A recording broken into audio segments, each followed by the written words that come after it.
Good afternoon, ladies and gentlemen. I'd like to call this hearing to order and acknowledge that we're in Treaty One territory, the home of the traditional lands of the Ojibwe, the Cree, Dakota people, and the national homeland of the River Métis. Our drinking water comes from Shoal Lake 40 First Nation in Treaty Three territory.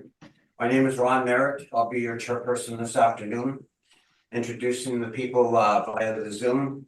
The panel member is Ms. Lynn Nesbitt and Mr. Bill Meretsky. Our recording secretary is Phoebe Graywood, and representing the city of Winnipeg from the assessment department is Savannah Schlobel. And she has a partner here in training, and she goes by the name of Prada. To the Zoom participants at the hearing, please note that you would place them in the waiting room until the property is called upon. When it is your turn, you will be admitted to the meeting. Kindly follow along the City of Winnipeg Board of Revision YouTube channel for the hearing process. Once the host admits you to the hearing, please close or mute your YouTube player. You will then be permitted to speak in respect to their property. Once the hearing has been concluded, you may leave the hearing. This afternoon, we'll be hearing an application for revision of the assessment rule in accordance with the Municipal Assessment Act. The matters for which revision is requested has been described in each application, and will limit discussions to those matters. Statements that are made at this hearing are sworn testimony, and anybody speaking in these matters must be sworn in. Please be advised that comparisons of assessment properties are not considered evidence of market value by the Board of Revision. The board is appointed annually by City Council and is independent along with the city administration. We make our decisions based on the evidence presented at this hearing and issue a written order that will be mailed to all parties as soon as possible. Please note that the board's decision in respect to application may be appealed to the matters of the municipal board if the matter pertains to assessed value or classification, or to Court of Queen's Bench if the matter pertains to application from exemption from taxation. Should you wish to appeal, information on how to do so will be included in the board's order. In respect to the hearing, I will confirm the points of appeal with your property to be addressed with each applicant following the swearing in. We'll then have the assessor's testimony, followed by questions that the applicant may have. That'll be the applicant's testimony, followed by questions. Please, each side will have the opportunity to summarize if they wish. Once all evidence about the application has been brought forward, the applicant may leave. The process will repeat for each item on the docket this afternoon. The session will close after all applications have been heard, and the board will deliberate in private and make its decisions. You will receive the board's decision by registered mail as soon as possible. As information, all public hearings are live stream recorded and will be part of the public record. We'll be hearing items 3, 5, 6, and 7 on our docket today. I'll ask Ms. Graywood to swear in the assessor and her other partner here, and confirm the assessor and the applicants. Ms. Graywood, let me swear in the people. Sure. Madam Assessor, can I get you to stand? Shable. I need you to state your name. Ms. Svetlana Shable. Do you affirm that the evidence you're about to give at this hearing is the truth, the whole truth, and nothing but the truth? Yes, I do. Seated. Madam Alvar? Yeah. Can I state your full name? Pradeep Karpawar. And do you affirm that the evidence you're about to give at this hearing is the truth, the whole truth, and nothing but the truth? Yes, I do. Thank you. The first item on the docket is 1335 Portage Avenue. It is my understanding that there is no evidence or they are not present, and there's no evidence for this property. So sorry. All right. Okay. Go ahead. Okay, that's fine. Okay, we'll deal with 1335 Portage Avenue. I understand the applicant is present. So we'll have the assessor take us through the this property. So the floor is yours, Madam Assessors. Thank you.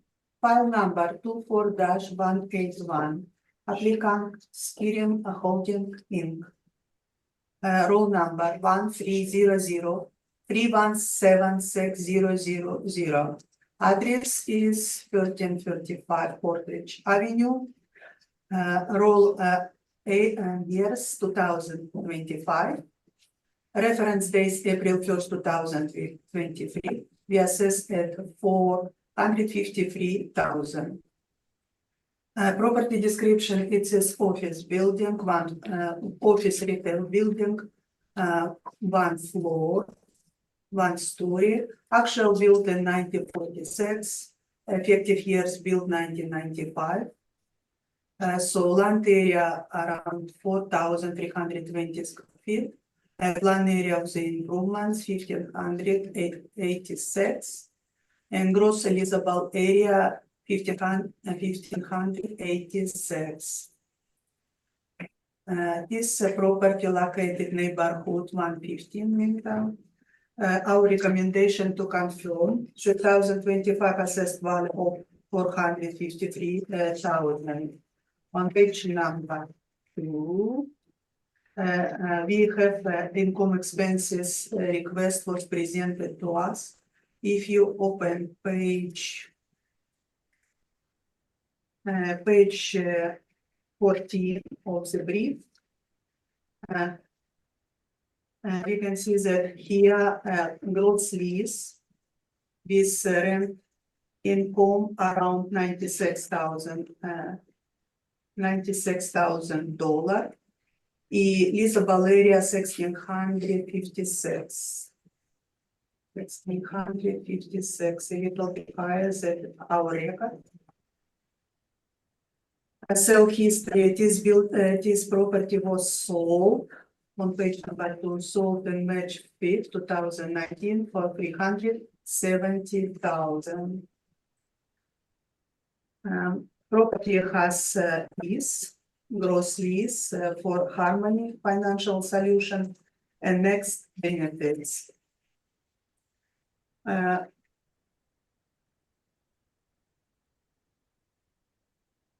So if you look on my table on the bottom page number 2, we have total area 1,656 square feet, annual we have revenue recoveries. So overall gross rent, around $58 per square foot. On page 3, we have street view of subject property. It's located on Portage, from North Portage. If divide city on 4 corners, it will be northwest corner of the city. On page number 4, air photo, we can see building facing Portage from the north and parking spots. Subject property located zoning C2 commercial community. This district intend to accommodate more intensive commercial sites. They do not have a local or neighborhood orientation. This district intend to include attractive commercial, institutional, recreational, and service facilities needed to support the surrounding neighborhood and broader community.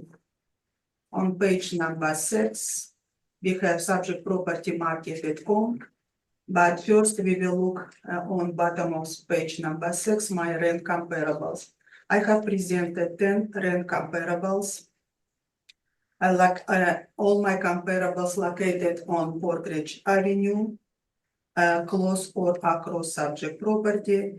In my average of mean show $21.01 and media $20.88.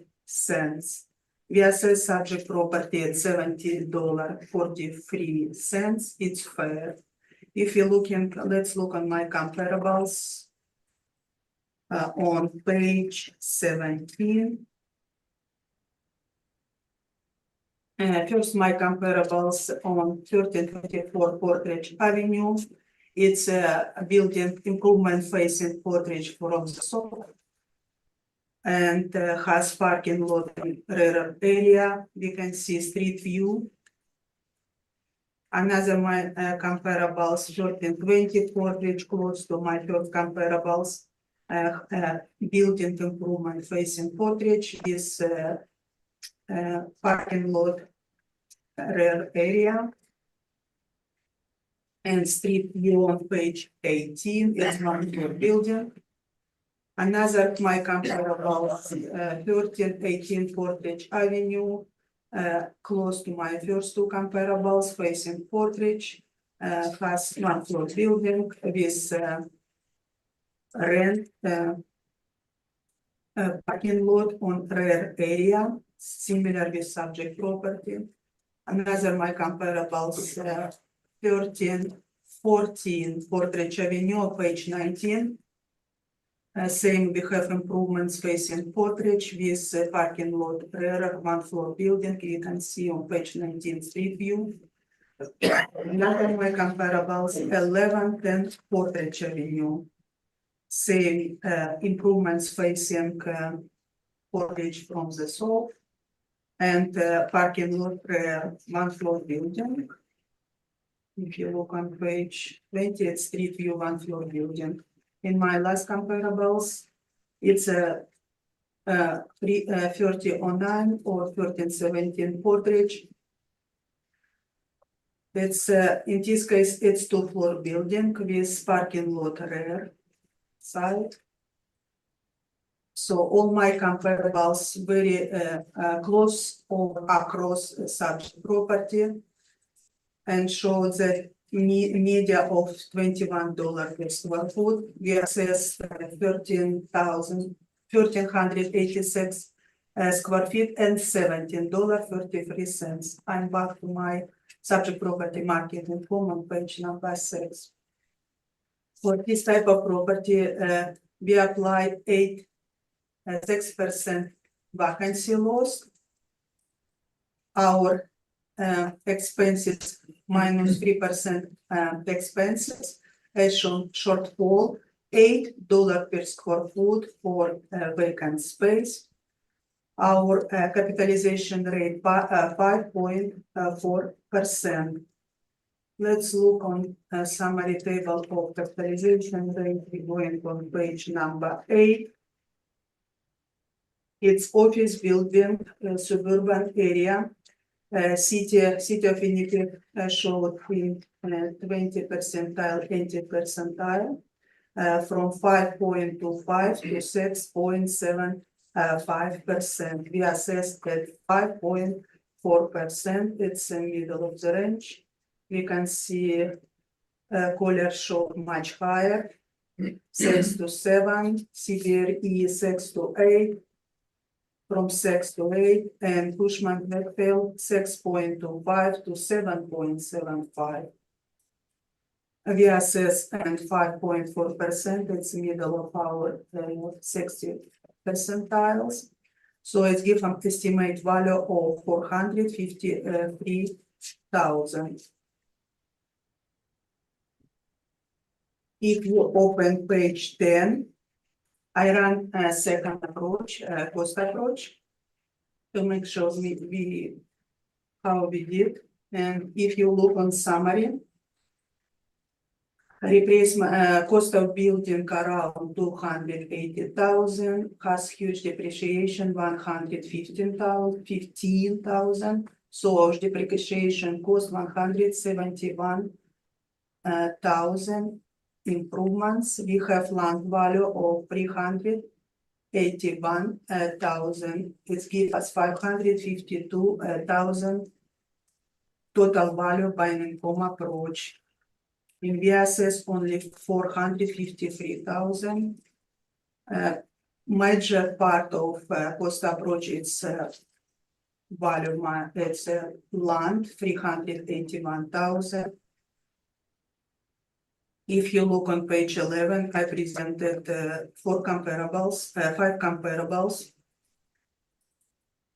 Showed that market land for 2023 market average $92.62 and media $89.78.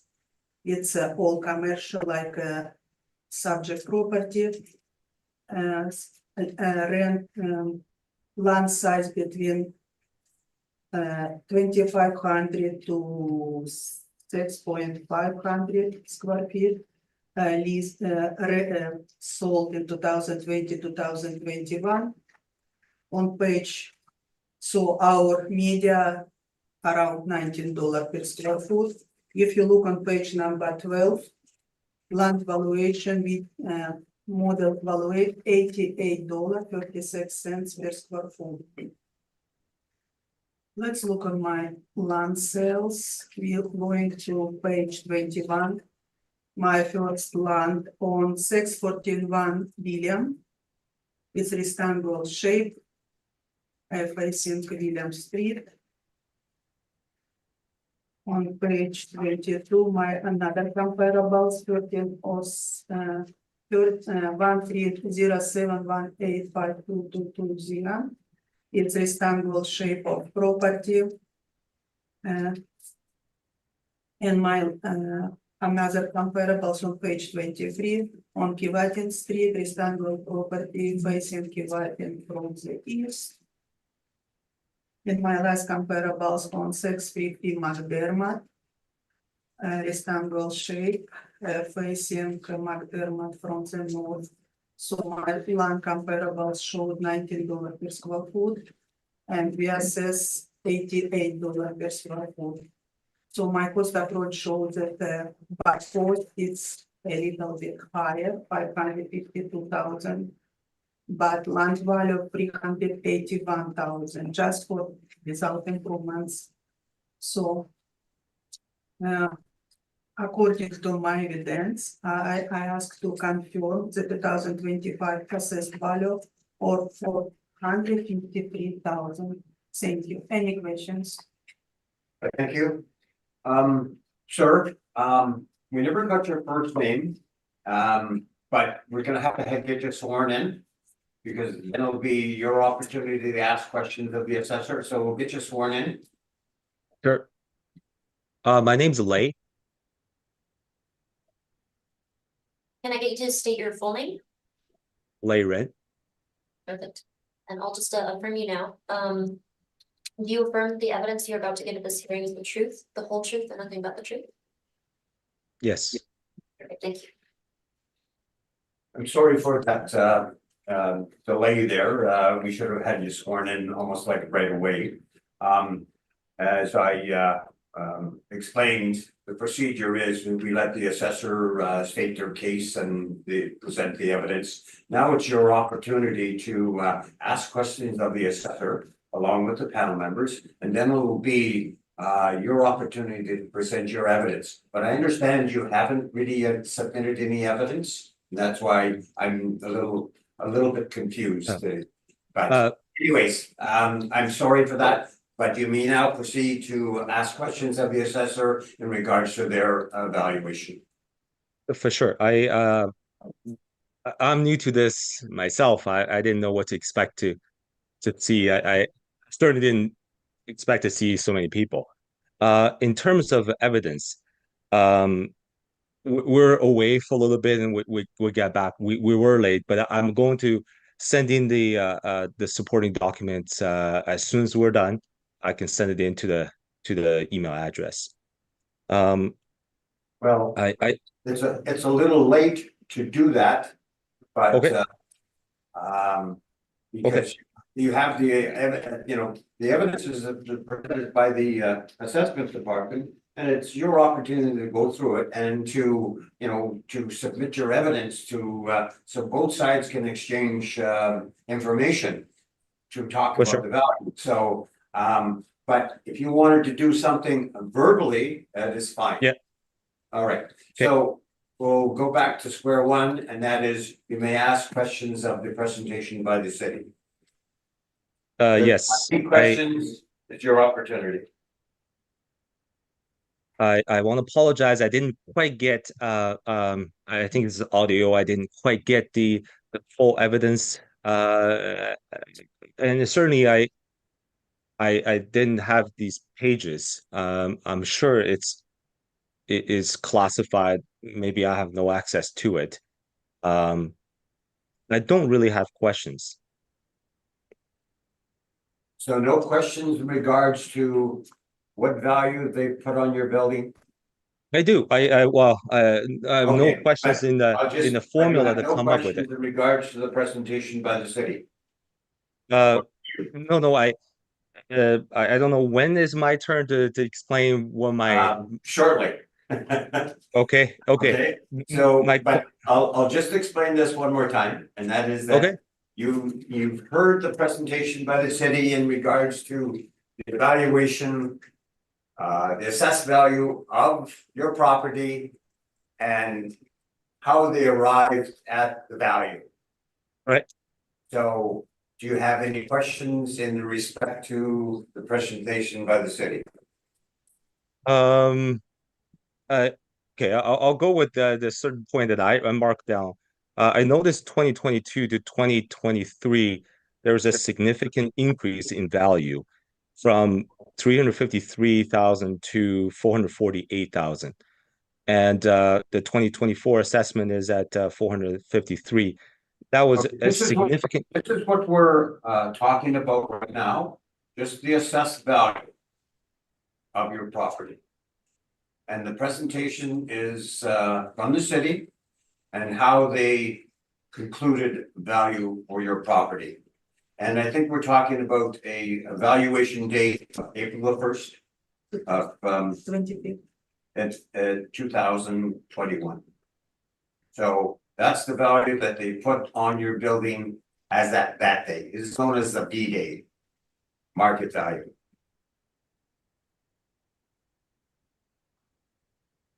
Okay. All right. So any questions of the presentation by the city?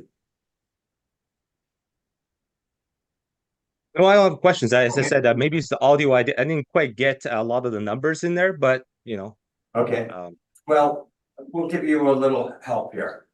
And we'll ask our panel members to ask questions in regards to the city's presentation, and you can For sure. learn from that. Absolutely, yes. Okay. So, Ms. Esper, any questions of the city's presentation? Yes, I have a couple questions. Madam Assessor, on page 2 of your presentation, you've provided some subject property leases. The first piece appears to be from the I&E statement ending September 30th, 2022, correct? Correct. And that is gross leases, right? Correct. Okay, and then you have a table underneath that.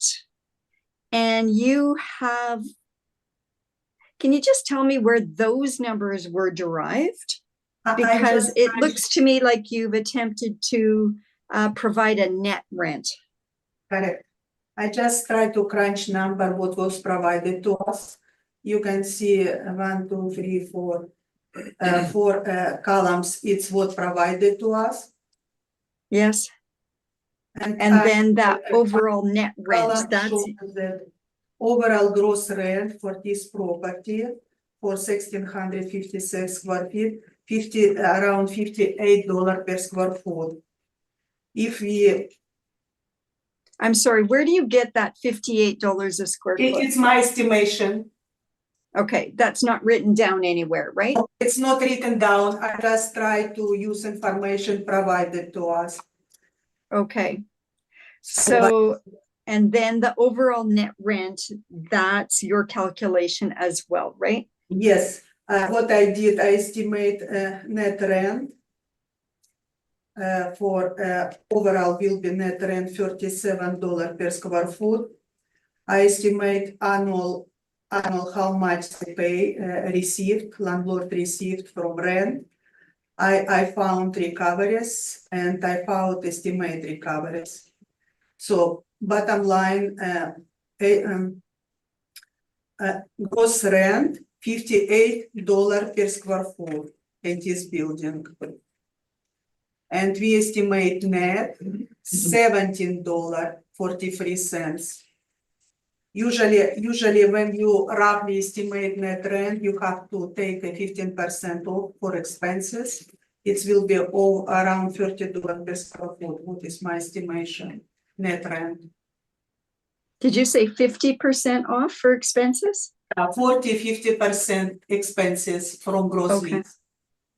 Okay, Because it's estimation, it's not provided to us. It's just my crunching of number, how we doing this model.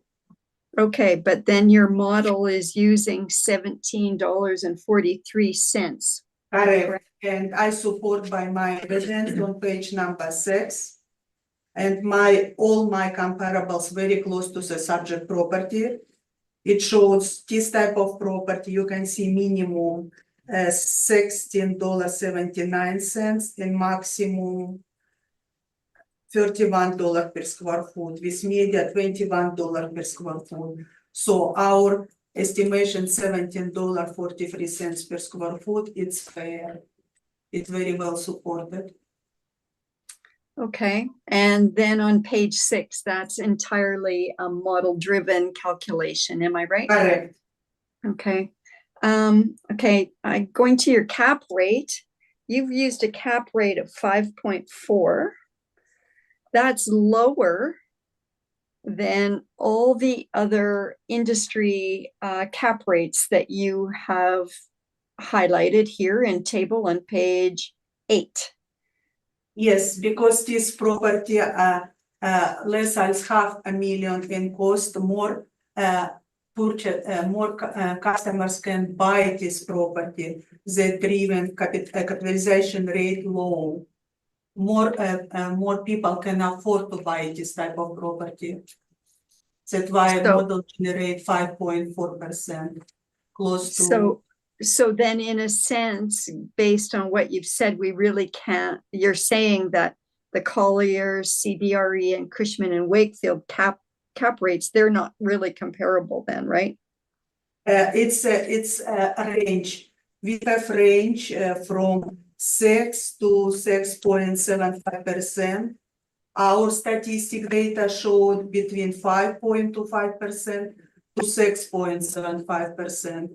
And when the city estimate a 16th percentile between 20 and 80, it's used all sale across the property. When statistic data crunched, it showed between 5.5 to 6.75. Right. But So small property, yeah.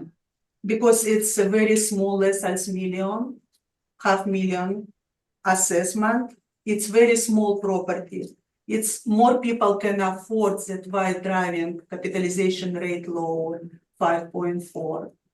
Okay.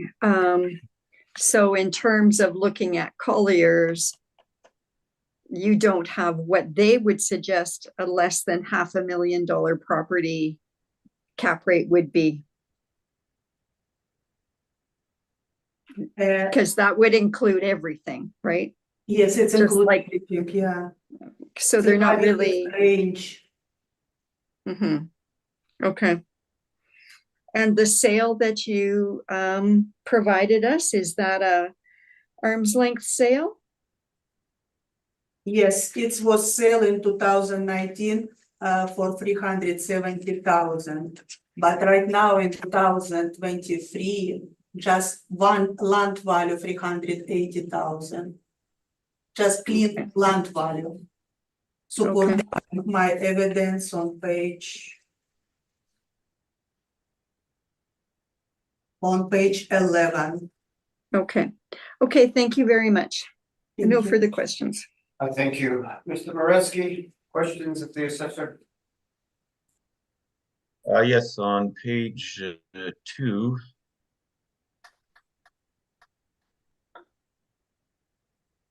Sorry, page 6.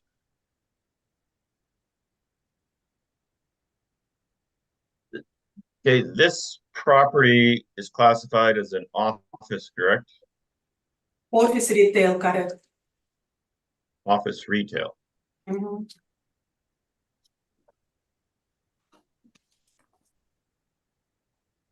Uh, where do you get retail in here? Because our model for office in retail, it's similar. Because it's standalone building, it's retail building. If it's not part of shopping mall, but it's standalone retail buildings, that's why office retail, part of my comparables.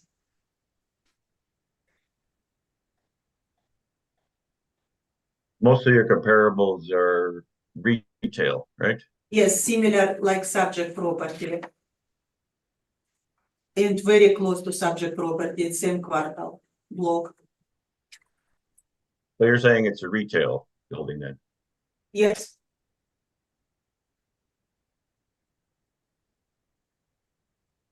Okay, because it says income stream 1 office.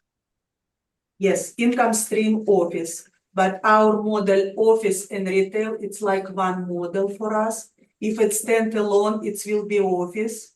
It's several building together, it will be a neighborhood shopping mall. So all model generation will be similar, very close to each other. So these tenants that are in there right now, what do we have here? Harmony Financial Solutions, that's a retail outlet? It's It's right off- now, it's office. I mean, sorry, It's, sorry. could you repeat your answer to that, please? Harmony Solution, it's right now office. Well, that's an office. Yes, Next Benefits Incorporated, is that a retail outlet?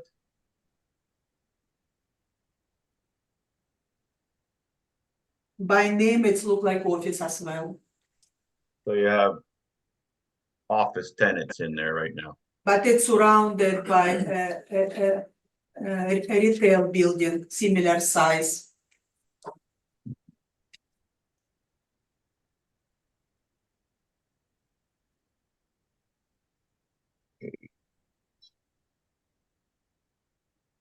Yeah, just getting again to the caps. You got 5.4, was it? 5.4? Page 6. Yeah. I don't want you to repeat the same argument you did with Lynn, but I don't see 5.4 anywhere on this chart. If In- you page In number, office. Don't If- see it anywhere. Oh, wait a minute. Yeah, suburban. But we're downtown, right? it's suburban, It's suburban? suburban. Okay, it's suburban then. All right. Okay, fair enough. I have no further questions. Thank you. I just have a few questions. For the subject property, I see that it was built in 1946, but you have an effective age of 1995. So how did that come about? If we will be not, this building keep renovating maintenance. If maintenance would be not done, usually office can stand 60, 70 years maximum without any renovation and should be demolished. But like renovation was done, we came to effective years to 1995. So I see that the property was sold in 2019 Correct? for $370,000. And you investigate that sale at all? It was a sale, it's good sale. But my point, 2019, it's sale 370,000, but in 2023, just land value 380,000. Property land value going up, that's why it's increased for 2024 assessed years. It's what our market evidence showed, sale of land. Because yes, we use depreciation, if you look on my cost approach, instead of 300, it's only 170,000 just building. So basically what you're saying that this is a land value, Yes, property? very close, we try support by income approach, it's my point. all right? All right, thank you. Sir, you've heard a lot of information. You have not submitted any information. Did you have an opportunity to pick up the brief that the city is presenting, or were Yes, you aware of yes. that? Definitely. This is definitely a learning experience for me. Okay. But did you pick it up? Yep. Yeah. So, Yep, they tell you at the time, I think there's maybe a letter, that there was an exchange of information in regards to the hearing. So that was your opportunity to present evidence at that time or the exchange. So, but anyways, that's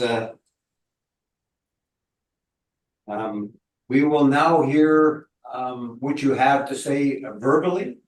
Okay. So you can take us or tell us about your property and what you think the value is, or why the city's wrong, or why you're right. So the floor is I, yours. yeah, first of all, I want to apologize for the format. I certainly didn't know this is the format. And if I'm going off the planned format, please just stop me there. I want to be respectful.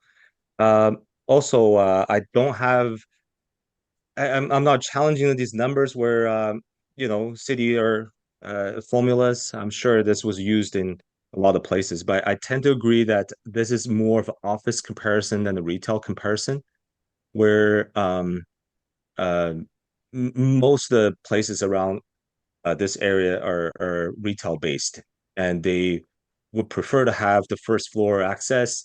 Meanwhile, with our clientele, where uh, there's no walking traffic. They have booked the time, and so to come in. So to have a second floor access will make no difference. But that's not the biggest chart.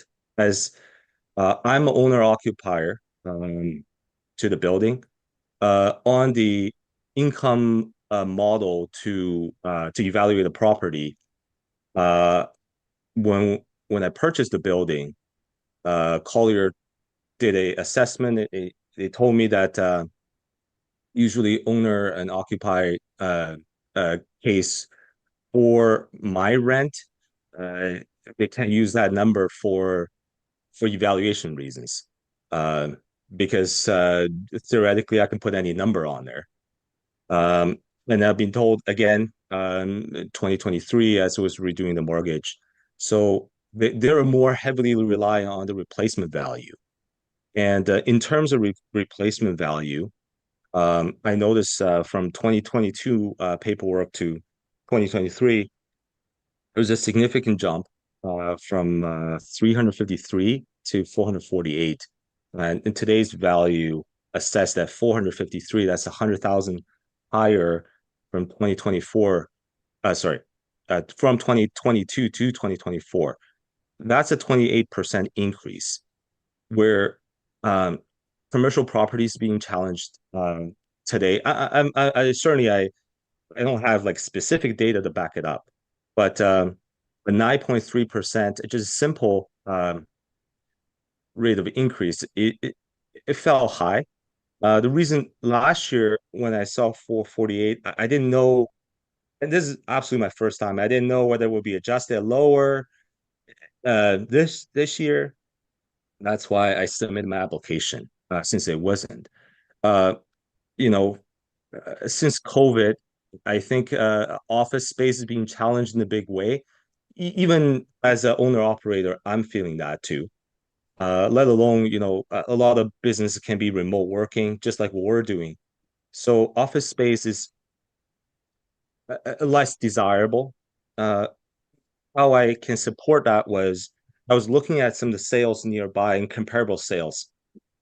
So there are three sales places that I look at. Um, uh, sorry, got it. So using per square foot basis, um, for example, I look at 117 Victor Lewis Drive. It was built in 1990. So it sold for 2.725 million. It was 9,800 square feet. So per square foot is $278. And and I look at three other properties. One is at 931 St. Mary's Road. One is 449 Provencher Boulevard. They all have lower per square foot number. That these are recorded sales, where they're all built newer than this building, and um, the interior. I've been in 449 again, Provencher. It was a beautiful setup. They have new systems, electrical to plumbing. So based on that, I tend to think that with 1656 square feet, I can't contest that level of evaluation. I think a 453,000 evaluation at this size per square foot evaluations at 273. That's right in line with the sales numbers I found. However, property wise, would definitely not quite those properties sold. I also look at if I was selling it today. My real estate agent was saying that definitely there's a bit of a struggling on the office space. Is it harder to convert? Currently, it is set up as an office with divided offices. Um, so I was looking at there's 311 listings currently for sale and listing. The for sale is 65 listings. And I was using four of them as example. They all listed around from last year September to this year January, and they're listing for example 290 Gary Street. The reason I picked that was we're in the West End business territory. I figure I just pick out the ones that was on there. It's currently listed at 1.55 million. 16,000 square feet. That's around $97 per square foot. Similar number is achieved at 63 Albert Street, 52 Donald Street, 52 Donald Street. Okay, I'm going to stop you right there. Sure. You know, the unfortunate part is that, you know, you have a lot of data. We don't have it in front of us. And that's part of the evidence, you know? Right. So, maybe for the record, you could state, what you think the value should be of your property as at the V-Day of, April the 1st, 2021. 23, isn't it? 23. 23, I'm sorry. Yeah. Just for the record, you know, maybe take into consideration what you paid for it, what do you think you could get for it on the market? So, you have all the facts and figures, but unfortunately we don't. You know, so. Is it possible or is it compliant to share my screen? It's really, there's an exchange and, you know, it's too late to submit, Okay. you know, the evidence Yep. there. So that's why I say to you, you can do it verbally. Okay. Sure. But, Okay. so you can continue on here and maybe you could, you know, just for the sake of time, maybe state what you think the evaluation should be. Yeah. So in conclusion, I asked the listing agent if I were listing it. He mentioned 420 in around that number. I really don't know how to price it, but I feel like from percentage increase to just comparison to the marketplace, that would be my number.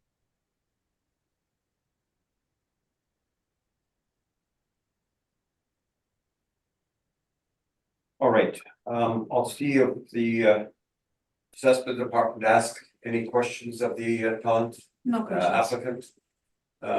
Ms. Nesbit, any questions?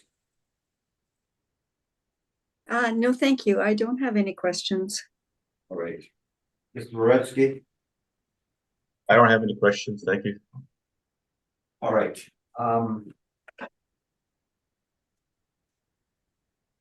assessment department, do you wish to add anything further? Summary? Just for summary, we requested 453,000 for subject property. And I would like also mention that just cost of land 380,000. And our model generated market income very well supported by my comparables. Thank you. Sir, anything further to add? And No, nothing? well, thanks. All Thanks right. for the time. So, Yep. thank you for coming. If you appear here again, you probably know what to do. Okay. Yeah. So I thank you for your attendance, results, very, very soon. So thank you. Okay, thanks for the time. Thank you. Thank you. Thank you. Bye. Thank you. We'll go on to the next property, and it's 172 Sherbrooke Street. And I understand Mr. Rocky Newfield is representing this property, so we'll deal with that, but we'll first swear in Mr. Newfield or affirm him. If he's around. He's just gonna Okay. Mr. Newfield? Yep. Perfect. I'm just going to affirm you. Can I get you to state your full name? Rocky Neufeld? Great. Do you affirm that the evidence you're about to give at this hearing is the truth, the whole truth, and nothing but the truth? Yes, I do. Perfect, thank you. All right, the assessment department may proceed with this, take us through this property.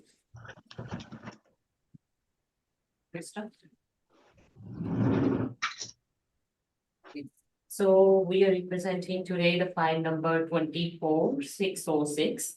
Applicant is Kerner International and the roll number is 12097803980. Street address is 172 Sherbrooke Street. It is owner occupied building and the owner's name is Clubhouse of Winnipeg Corporation. And we are here talking about the roll year 2025 and reference date is April 1st, 2023 with the assessed value 1,356,000. And this property is commercial office building with 1 story and its actual year build is 1971 with the effective year build is 1977. The total land area per square foot is 17,322 and the plain area is 9,157. It has a basement area of 1,518 with the gross floor area is 10,675 with leasable area is 9,158. It has the parking with the 20 stalls. And neighborhood area is 103 West Broadway. So our recommendation to maintain the 2025 assessed value of 1,356,000. On the page number 2, you can see we requested for the income and expense mailer and we received it by the May 3, 2023 and May 18, 2022. You can reference to the page number 15 The income and expense mailers show us that it is fully owner occupied building. So therefore, we don't have any leases information. Now I'm jump back to the page number 2. It says that the subject property has no sales history. And at the bottom of the page, we have the front facing picture of the subject property, and the bottom is the lot depth and width facing the frontage on the Sherbrooke Street. On the page number 3, we can see the properties falling into the northwest side of the city of Winnipeg. And page number 4, we have a further more picture, which is showing the view from the overhead, along with the parking at the rear of the property. Then page number 5, we can see this property is falling under C2 commercial zoning, which means this district is intend to accommodate more intensive commercial sites that do not have a local or neighborhood orientation. The district is intended to include attractive commercial, institutional, recreational, and service facilities needed to support the surrounding neighborhoods and border communities. Then we will move to the page number 6. It shows us that this property has 2 income streams. The very first income stream is for the OFS office building. And if I jump to the bottom of the page, it has the rent comparables. I have 9 comparable properties to find out the net per square footage. You can also reference to the page number 17 to see the pictures of my comparables. The very first comparable is very similar to my subject property. It has parking at the rear, and the building is facing the Sherbrooke Street. And it has a net per square foot, net rent per square foot is $14.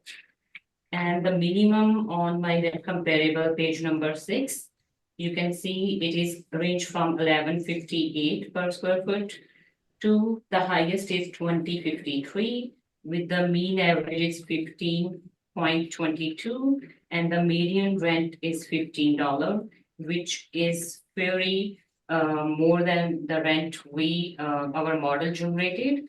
Our model generated the rent is $10.56 for the leasable area of 9,157, with 6% vacancy loss and 3% expenses, with $8 per square footage of shortfall, and overall capitalization rate is 6.95%.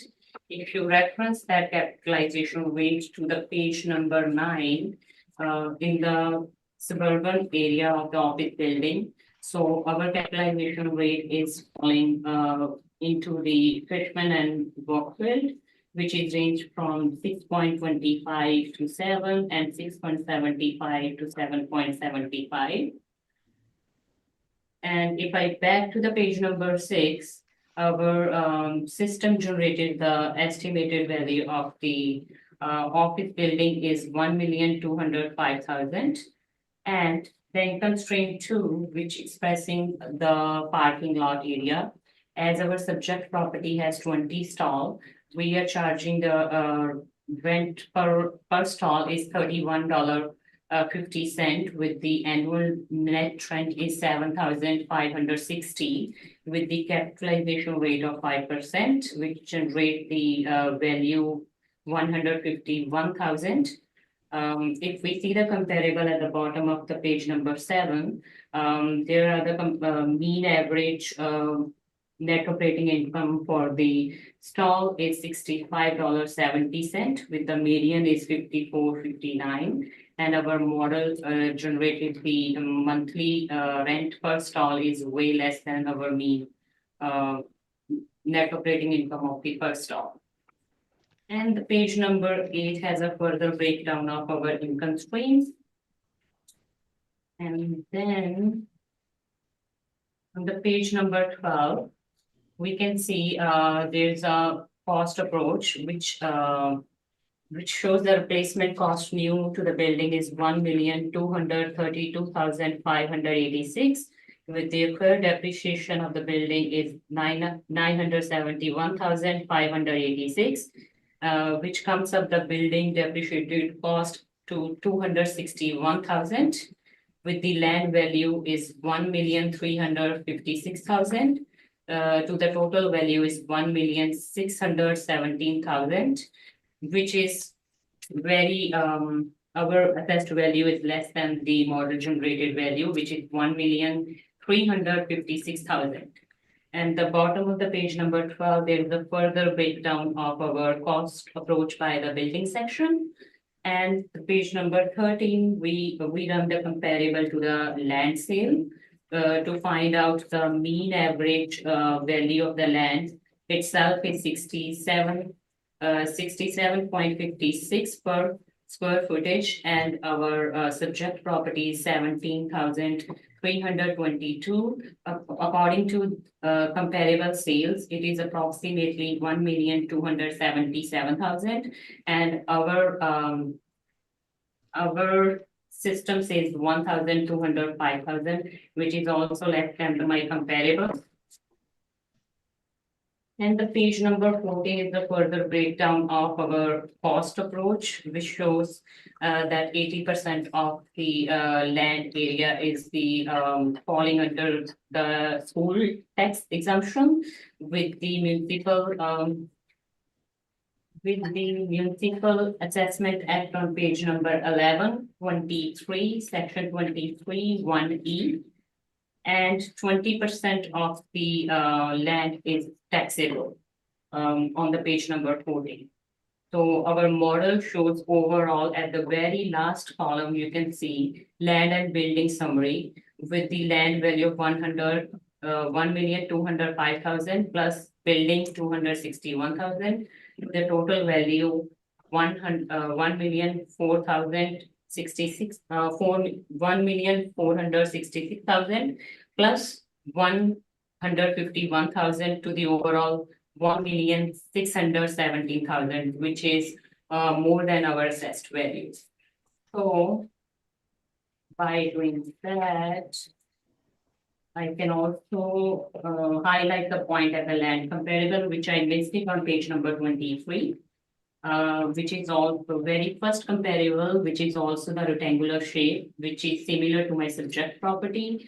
And along with also, there are a couple of them, like the second comparable is also looking similar to my subject property, and the third comparable 198 Sherbrooke and the Maryland one, all are square or rectangular, which is close to my subject property. So by doing that, I would like to say we would recommend assessed value to be maintained at 1,356,000 is the fair value.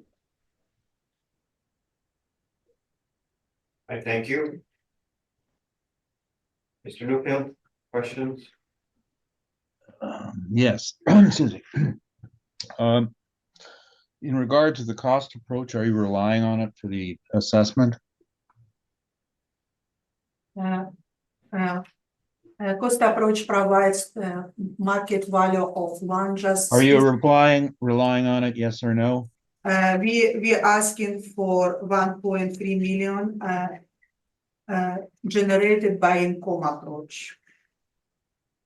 Okay, so can we ignore the cost approach We then? cannot ignore cost approach because our cost approach shows that our income approach showed only land value of this building by cost. I just want to make it Land clear value to, of this property. I want to understand this clearly. Can you, are you instructing the board to not bother with the cost approach, or are you asking them to pay attention to it? I provide two approaches to support market value of subject property. By income approach, it's 1.3 million, and by cost approach, it's much higher, just land 1.3 million. It shows that our assessment should be confirmed, it's fair. Okay, I don't have a clear answer on that. I just didn't want to waste the board's time if you weren't going to rely on it. So I don't understand what you said. So I will ask you questions. In regard to the cost approach, the land sales that you have here, are you aware that all of these were sold on the basis of a cost per developable unit of apartment block? It's all this land sale, five land sale on page number 13, located same neighborhood, 103 like subject property, very close in size. And you can see zoning, two of them C1 zoning, residential and multifamily, 2 and 5. So it showed market land close to the subject property. It's around a median $74 per square foot. I will take that to mean you were not aware that these were sold on the basis of a cost per developable unit. Are you aware that many of these? It's sold per square foot. No, it didn't, See but my I'm first asking you, comparables. I asked you if you were aware of it, and you said you did not answer. No, they sell per square foot. 634 Portage, did you read the variance on the increase in the amount of developable units on it? In 2019, it was sell commercial land C2 for $76 per square foot. Are you And subject familiar? property C2 as well, commercial zoning. Are you familiar with the concept of selling apartment land on the amount of number of Yes, units that can be according put on it? C2 allowed this district intend to accommodate more intensive commercial site. They do not have a local or neighborhood orientation. This district intend to include attractive commercial, institutional, recreational, and service facilities to support surrounding neighborhood and broad community. Yes. What's the amount of square foot per land required for each unit in C2? It's a sale per square foot, not per units. It was sell in 2019. Okay, I think I'd asked the question earlier about your familiarity with it. You do not know that C2 is RMFM compatible 800 square feet per unit of land is required? I use per square foot, dollar per square foot, units of sale, how we assess, So, and then I'm going analyze land sale back. before construction started, because if you're looking on page number.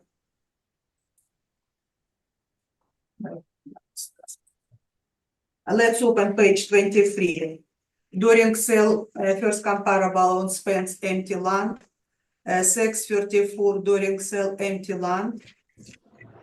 On page 24, 198 Sherbrooke empty land rectangle, Sherbrooke like subject property, and Maryland empty lot.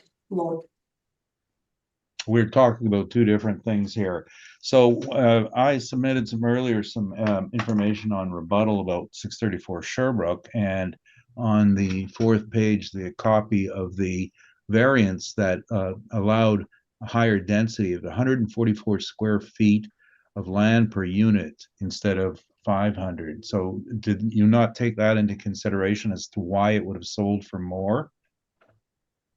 During on sale 64, it was C2 commercial, like subject property. You can apply for a zoning use change. You were not aware that the application was conditional on the sale?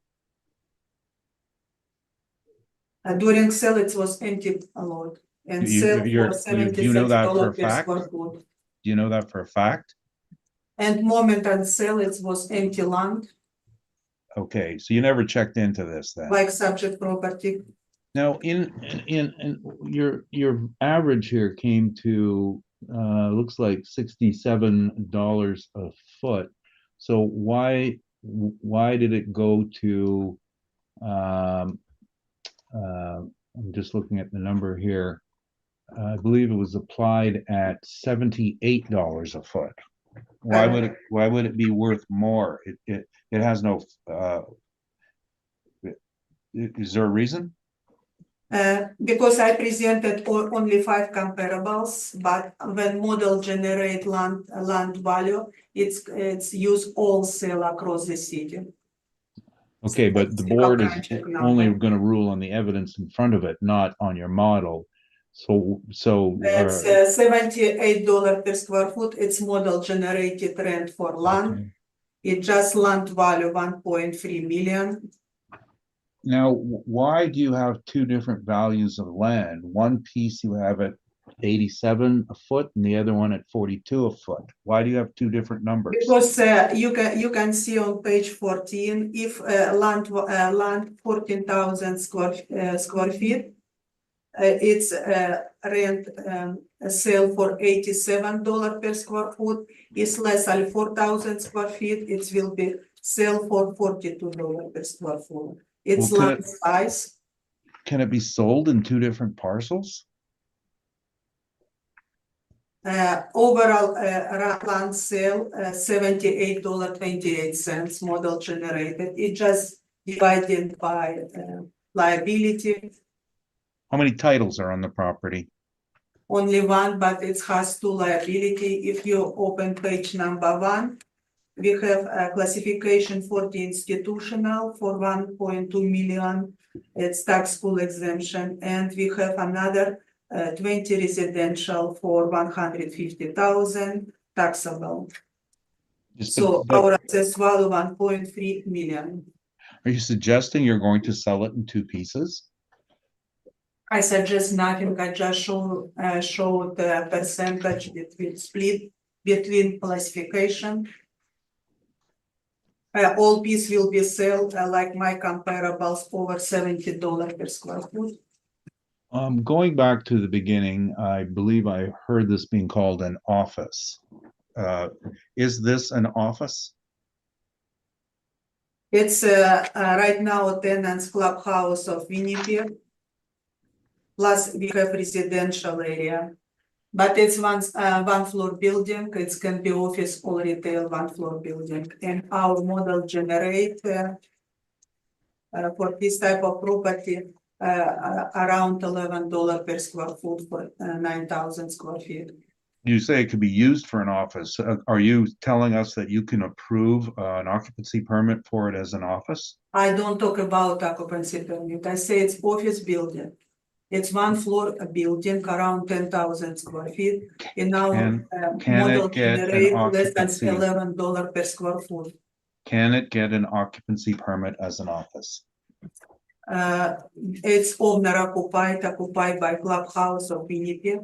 I don't apply any permits. What class of building is this? Actual, it's a clubhouse of Winnipeg, 1 tenants. Okay, what Owner class of, occupied. if that's the case, what class of building does this fit into? We dedicate it's office building, 1 floor building. Well, do you have a breakdown of which class? And for example, I'm looking on your If you open page. page 6, it will be office under 4-story, all building under 4-story, we will be generated as office. In your page 9, you have an office breakdown of 5 different classes. Can you tell me which class it would be in regard to your breakdown? If you see suburban A, suburban B, we have our estimation same, city of Winnipeg 16 percentile 5.25 and 6.75. What class was that? Subject property is suburban. We can assume that it's from 5.25 to 6.75. Was it built? Capitalization rate for subject property. In our case, model generate a little higher, 6.95%. Was it built So as an it's office? outside 16 percentile all estimation of the city. Was it built as an office? It's 1 floor building. What was it built as? 10,000 square feet. Do you know?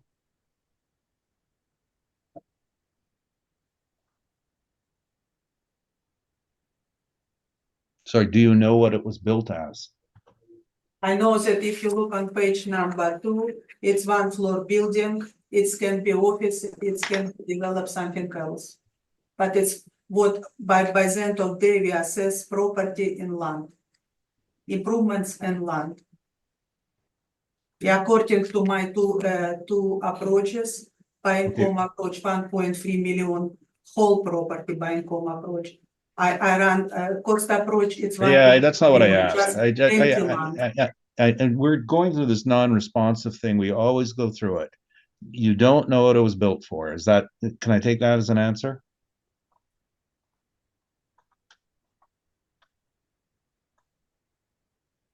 If you open page 12, it's a building description, we name like subject owner occupied, clubhouse of Winnipeg, construction Mazot repairing wall, original built in 1977, basement area 1500, plan area for 4700, gross floor area for section 1.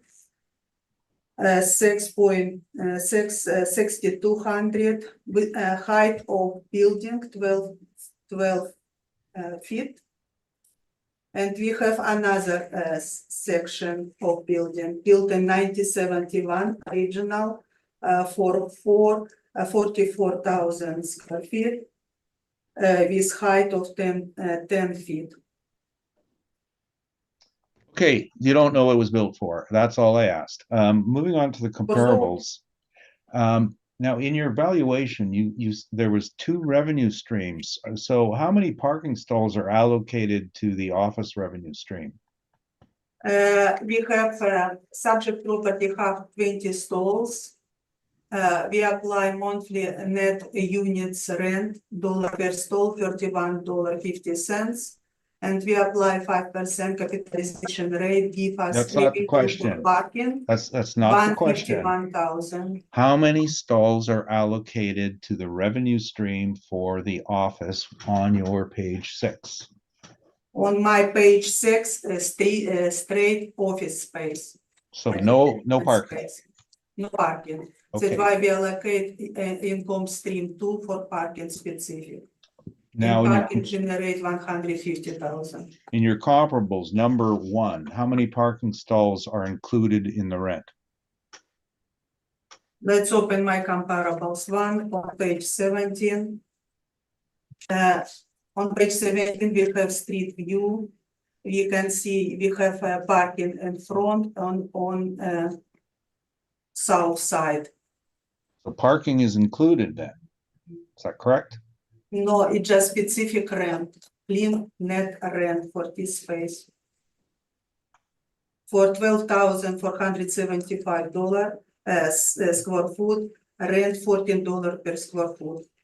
Is parking in, you don't know that parking is included, or what's the answer to the question? Is parking in the rent or not? It's just a rent for space. If you want talking about parking on page number 7, we presented 11 comparables for parking. That's you haven't checked into it, but that's your opinion. Is that what you're saying? On page number 6, space for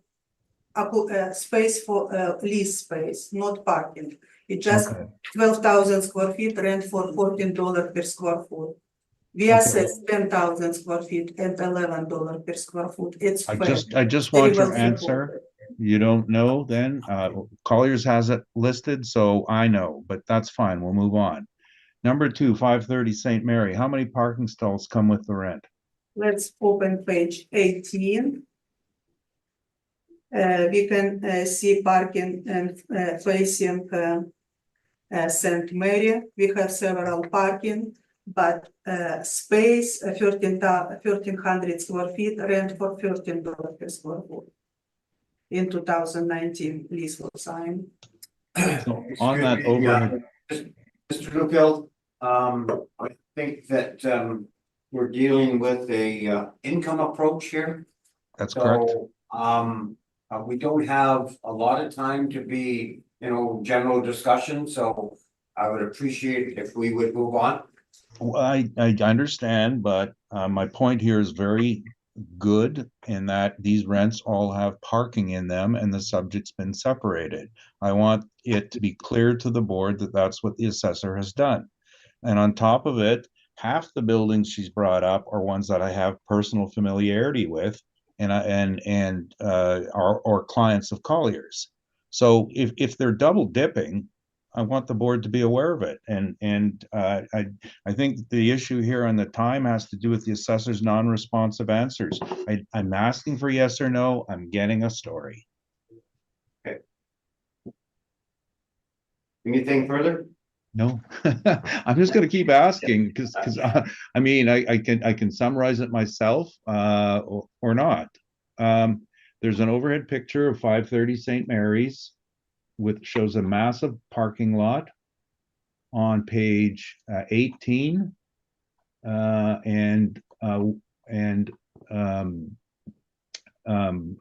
question was, okay, yes or no? Is the assessor aware that that building at 530 St. Mary's has control of all the parking on the north section of that lot?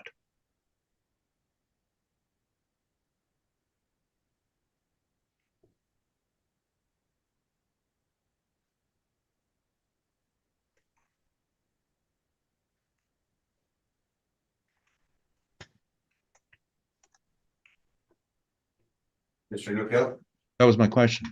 Okay, Is the assessor aware that the building at 530 St. Mary's has had, since the day it was built, and my office stared out at it, control of the parking on the front part of that lot outlined in purple? Correct. It's we have improvements. It's huge park in a lot of parking spot, but this office, these improvements of 1313 square feet, rent for $13 per square foot. Just Okay, now okay, 276 Colony is a daycare. Did you take into account that the superiority of the quality required for daycare operations should have been looked at in your rent? it's I took a rent for 9,300. Rent showed $20.53 per square foot. But this all my four comparables located same neighborhood like subject property, and subject property has same 9,000 square feet, and we assess at less as $11 per square foot. It's fair. It's taken into consideration. Aware now, how many parking stalls are in 276 Colony? We can see on page 19. Parking front from Colony and also rear from the north.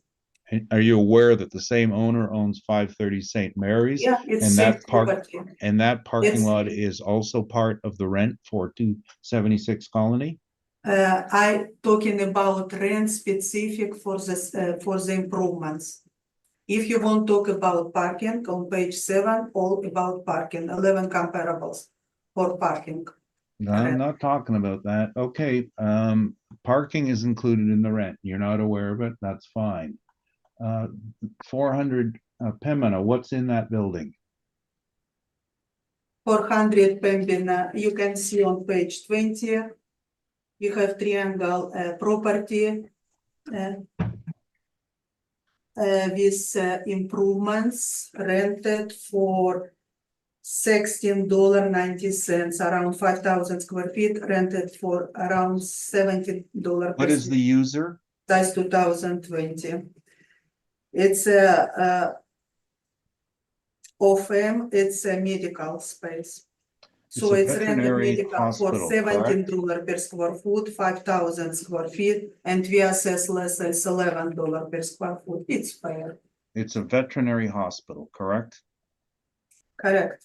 Do you know what standards are required by Canada Agriculture for treatment of domestic animals? It's one floor building. If you don't know, We just say don't you don't assess know. tenants, we assess space, occupied space.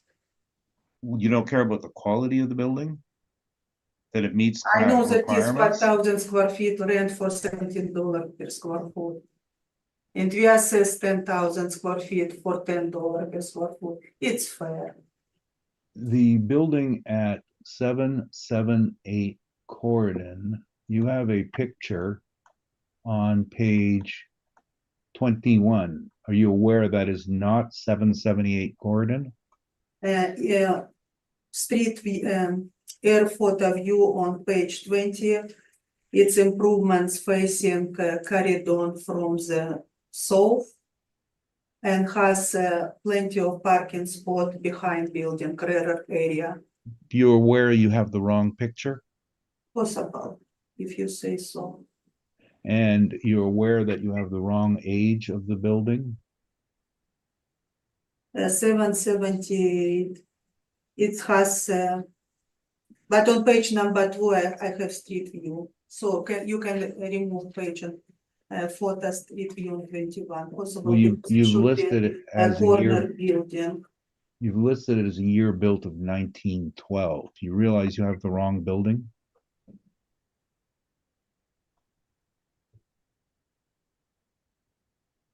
On page number 20, I Googled by a roll number. It's right for angle property with improvements facing corridor.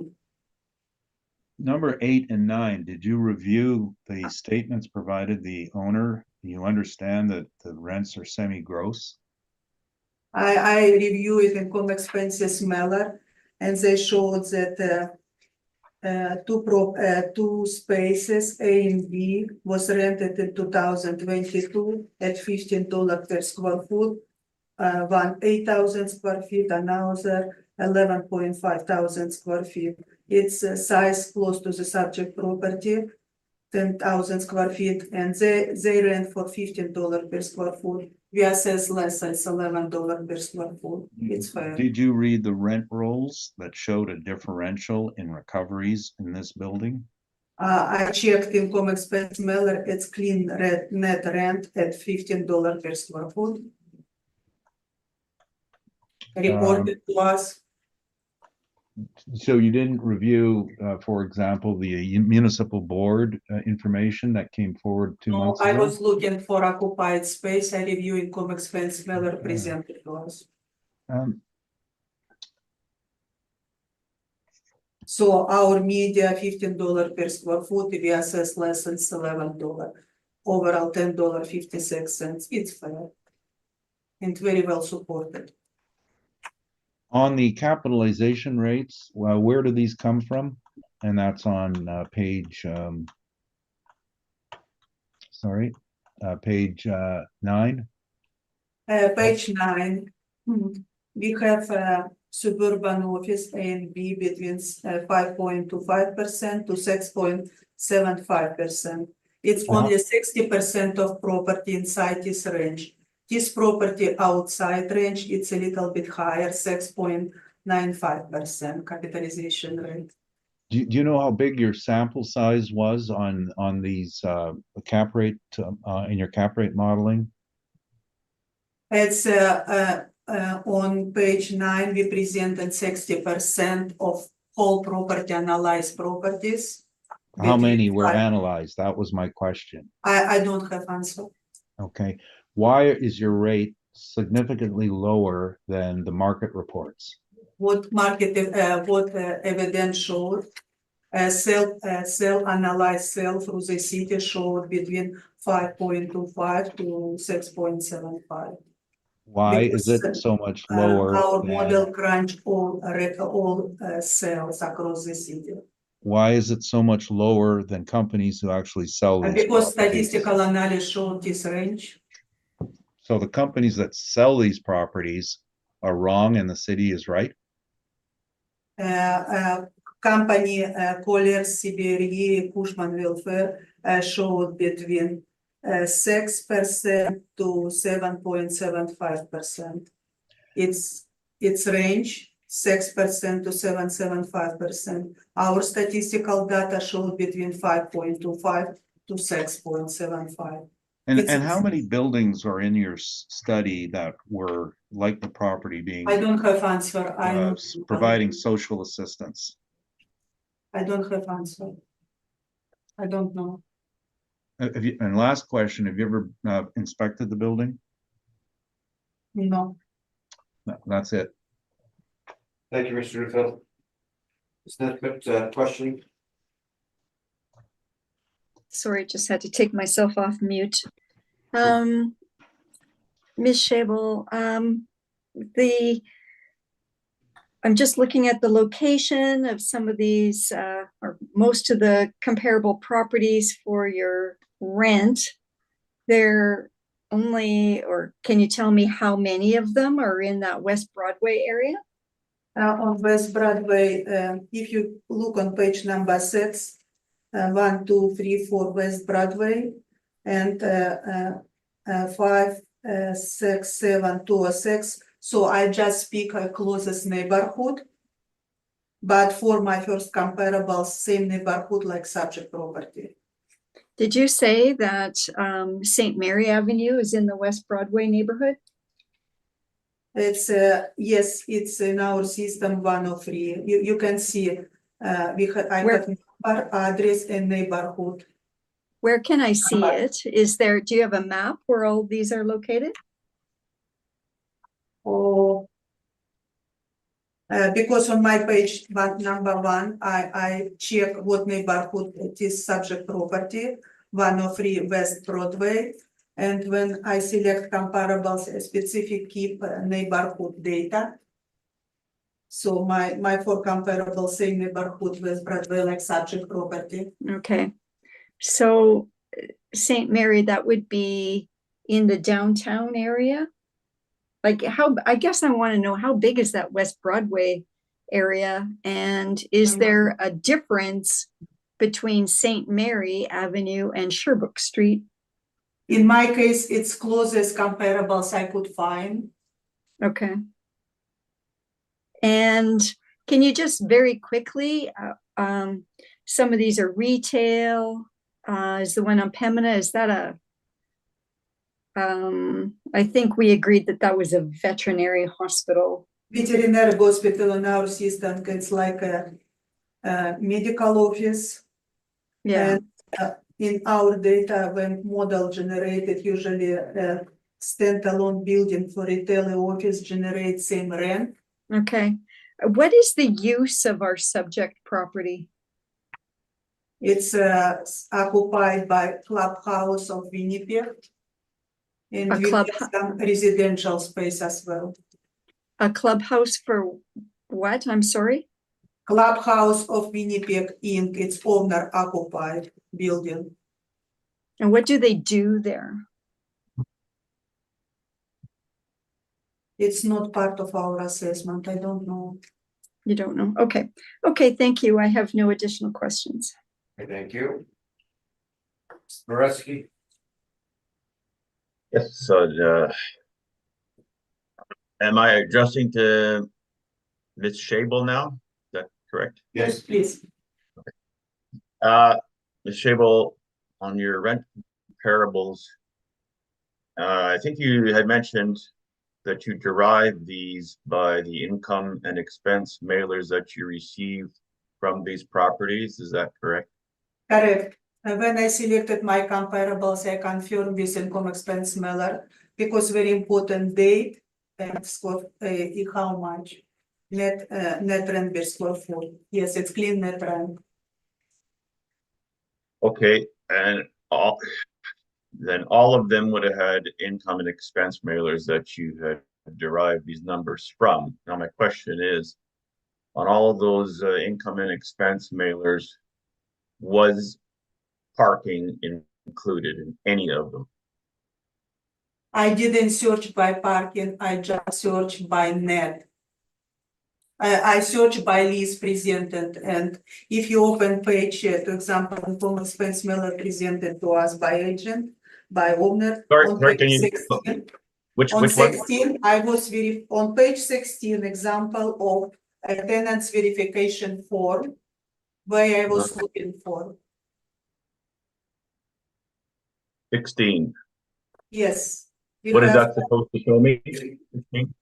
It's owner income expense mailer provided to us on page number 15, everything about income and expenses, and on page 16, tenants verification form.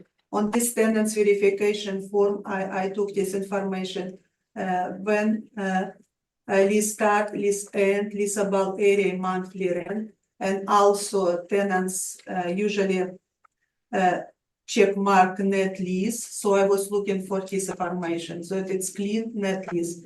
In most of the time, I have they showed recoveries annuals recoveries, three type of recoveries. So I Okay, was so you make look sure at it's every, not- sorry, you look at every income and income and expense mailer Yes, for for each my of those 9 comparables, yes. None Because none of them had parking filled out. Is that I was correct from the searching for income? parking. Sorry, can you repeat the answer? I was not looking for parking. I was looking for lease, occupied lease only. What I need for to defend our potential rent. I need What you're rent. saying is none of these would have had parking on it because you weren't looking for it. Is that what I'm Because hearing? usually for parking, they showed parking income as collected if separate. Or if you look on page 15, usually what they showed, we look on first column. We have rent income, all leases, rent income, and we have parking separate. Usually when you look in income expense mailer, parking separate income. So this one you have here on page 15 is just a typical income and expense mailer. Is that what you said? Correct, yes, similar. Why isn't there any income on there? Because it's owner, it's own subject. Owner occupied? Okay, yeah. It's just got it. part of Thank you. example. Right, okay. But if you see on my page 16, I showed that in market rent around $50 per square foot. We assess around $11 per square foot. You keep mentioning 16. I don't see anything on there. 15, 11. Okay, but you always, I'm hearing 16 all the time. I'm sorry. 15, yeah. Media, so market evidence for this type of property, $15 per square foot. And we assess $11 per square foot. It's fair. Okay, I'm gonna ask you once again though. That you are 100% sure on those rent comparable that you provided on page find it there, page 6. Those numbers there, none of them included any parking, any money for parking. On all your income and expense mailers, there was nothing filled out in parking, correct? I repeat myself, I took leases information from tenants verification form. How much they pay for this space. I didn't dig deeper. If they pay So for you parking. didn't look at the income and expense mailers then, you looked at something Yes, else. I look for specific leases. I not analyze whole income value of property. I look for specific leases, how much market space for this close to subject property rent for.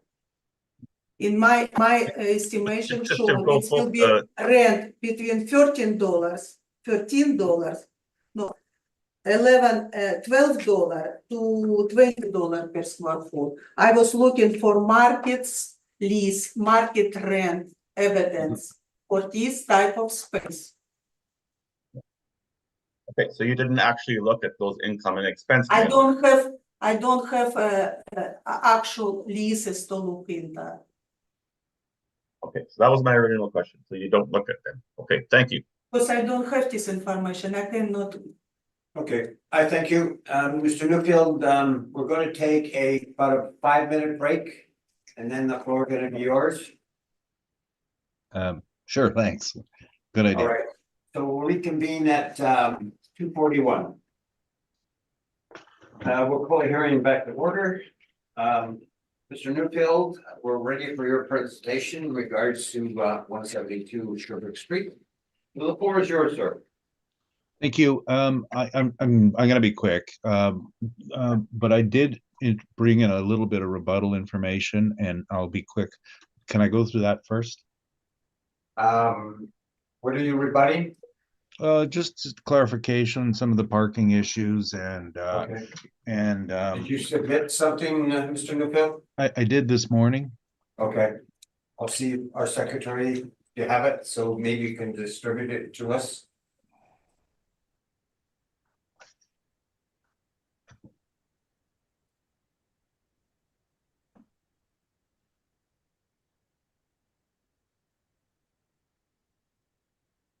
But just take a minute, Mr. Newfield, Sure.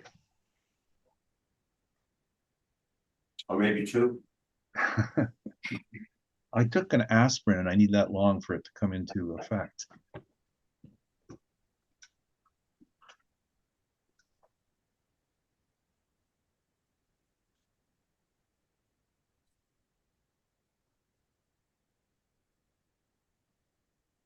And the assessment department, are you gonna get a copy or?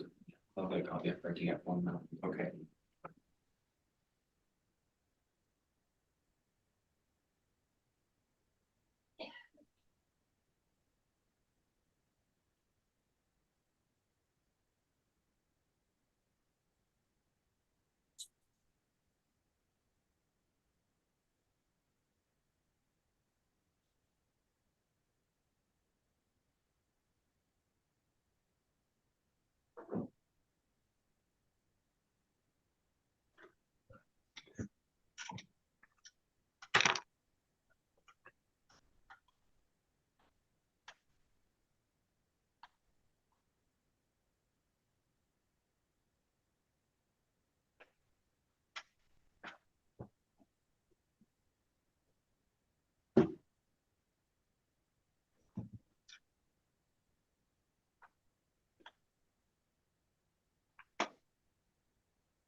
Are you trying to get that?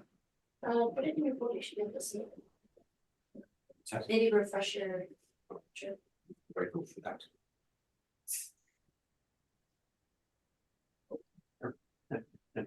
Say that in five.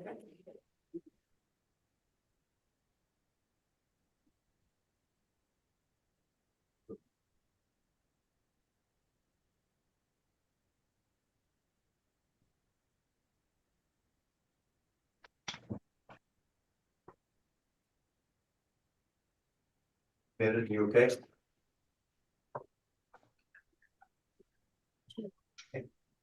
Bill?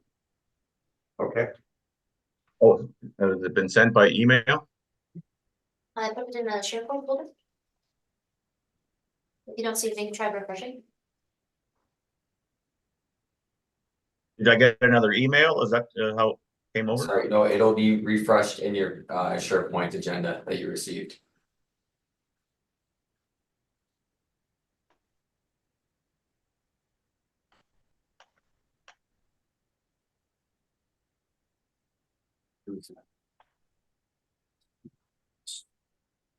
oh, here it is, okay, okay. All right, Mr. Newfield, the floor is yours. Thank you. So I had submitted, it's 8 pages, but very, very briefly. The first one, I didn't write anything here for 255 Sherbrooke. I was waiting for a response. Colliers has this property listed for sale right now. It is an owner occupied rent, or it was in the beginning when it was first negotiated. The parking is included in the rent. 530 St. Mary is this was a bit of a change because when it was first built, my office is actually right behind that tree. This is a Chipman property, and they had developed the front of this for a car rental joint. Since then, they've taken the first row and it's rented as parking, but it's the rest of the parking is included in it. That's a fair amount. Also, in the lot behind it, where I'd mentioned that's the parking for 276 Colony, and there are 6 rows of parking, and 2 are scramble for usually U of W students, and the rest belong to 276 Colony because it's part of the same complex. So parking is included. Going back to page 1, the animal hospital, the assessor did not show the face of it, and it's important distinction because even animal hospitals have to live up to standards. In this case, Canada Agriculture actually is the generally the governing body.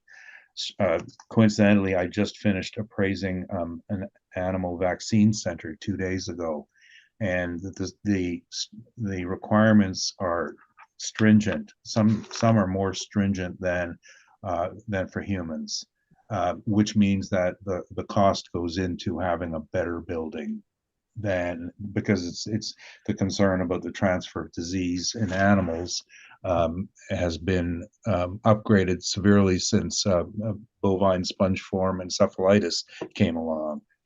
And it's changed the nature of real estate for animal uses.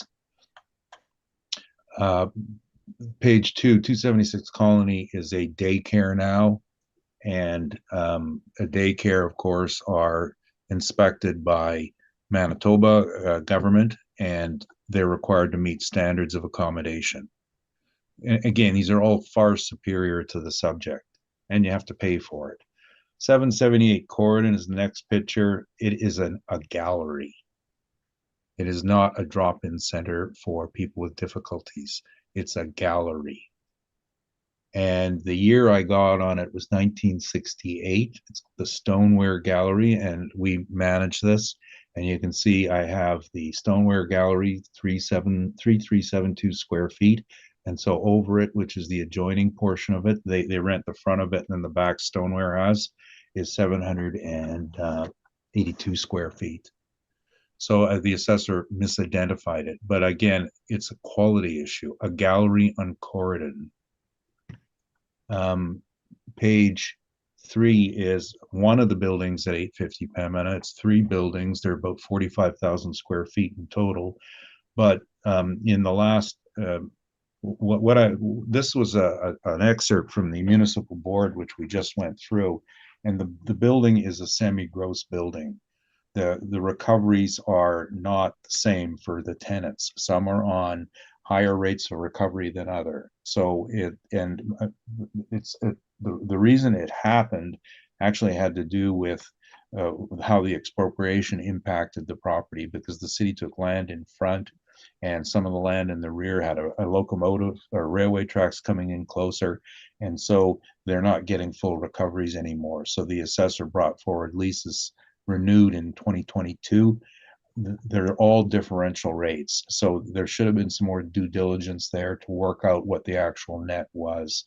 And this was a sample of what I had done on it on the previous years prior to the last configuration.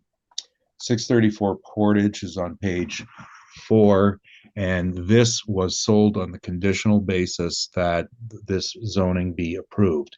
Now you'll note on point number B that they actually began at 500 square feet per dwelling unit of land.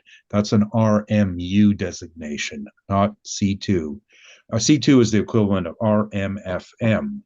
They're equal, 800 square feet per unit. It had already been given a variance to RMU at 500, and they got a further variance to 144 square feet per unit. What that means is, as opposed to C2, they can put 5 times as many apartment units on the same piece of land. That's what dictates price in land, not square feet. And that's why it went for more. And that was part of the deal to buy it, is that conditional approval. I know this is a client's building. And I'm not trying to be insensitive here at all, but on page 5, I read this. The assessor's calling it an office. It is not an office. This is from the website. And I apologize if it looks like I'm insensitive. Certainly not. But this is their public face to the world. They deal with people who have challenges in their lives. It's a drop-in center. They come for counseling. They can have lunch, get a free lunch, and there's certain classes that they help them with. And there's on page 7 is a bit of a story of their background of what they are. It's services for adults with severe and persistent mental health challenges, and that's what they're all about. That's not an office. Going back to my report on page 1 of the report. So the history of the building is this was a restaurant. It did Greek cuisine. It reached a point where it was no longer economically viable in food services, and the clubhouse people picked it up for next to nothing. It's virtually unchanged in the interior. It's not quality accommodations. It suits their purposes. But this is what charities are faced with limited budgets, what they can afford, not the fancy place to stay. It is what it is. The land in the back is rented to the neighbor for residential parking, so they don't have they've given it all away, because obviously the people who use their facility aren't driving either.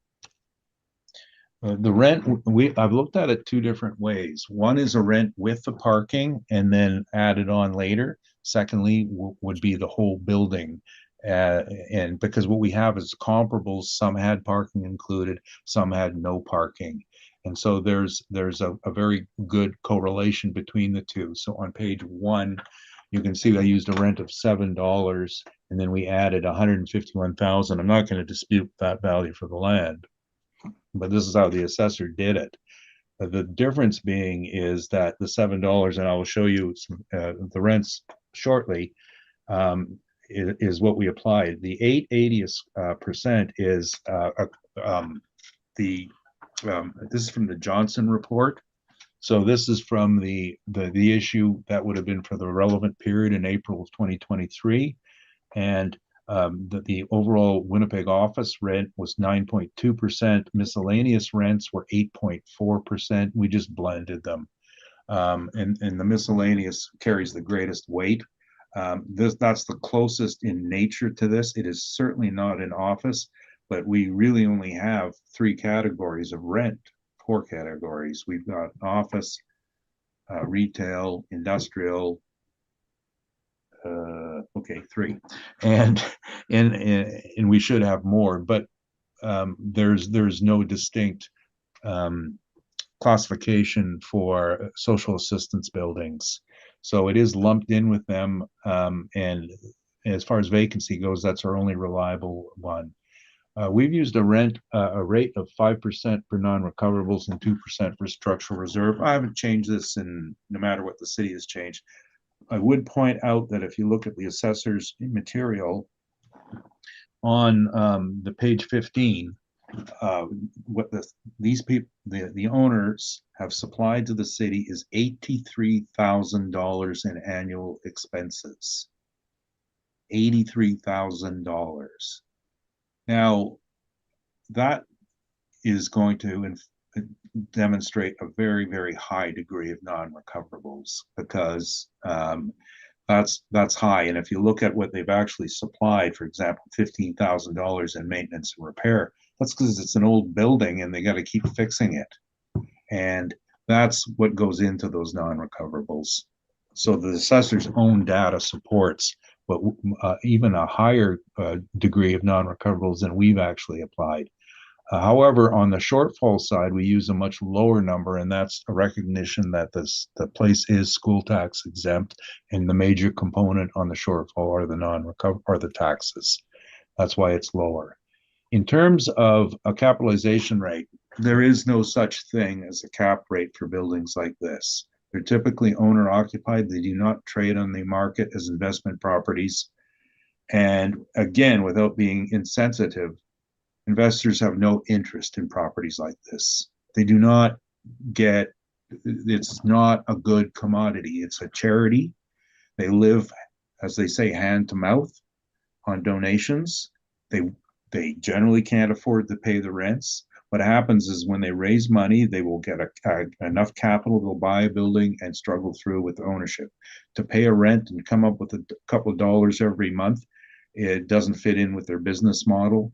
And the investors aren't the least bit interested in renting to a charity that lives on donations versus, say, one that is government sponsored. That's a different story. No government sponsorship here. It's just people donating. So I actually found a clause that made me think about the right rate to apply to this later on. And this is, I will say it's hypothetical because it does not exist. Certainly, it's a very poor investment. It's a, you know, the people who invest in buildings like this or people who do it as part of their own charity work. I have a few clients who just do this to support businesses, and we don't talk about it because, you know, charity comes from the heart. It's, if you brag about it, it isn't charity. But we do have a lot of clients who will buy buildings for charities and support them in this manner, and that's their place in the market. They do get the worst buildings. Now, if you included parking in it, I think the rent would have been higher at about $9 a square foot. And again, it comes up with a very similar value. And you'll see that we have the rents where I got this from. In terms of reaching that 10%, what we looked at, as we always start with the Collier's optimal rate of 7%, and then start subtracting for the inferiority issues. And location, this is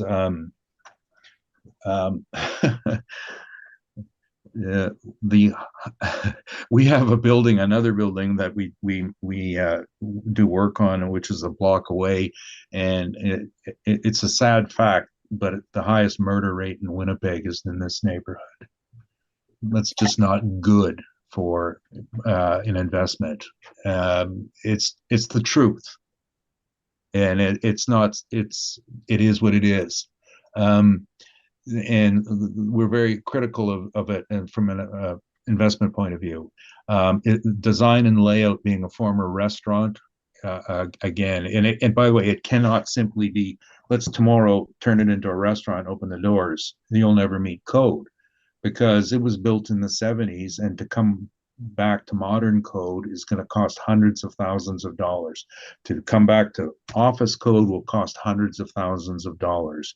To leave it as a drop-in club, you can live with what you're at, and that's essentially the quality issues. It is not good quality.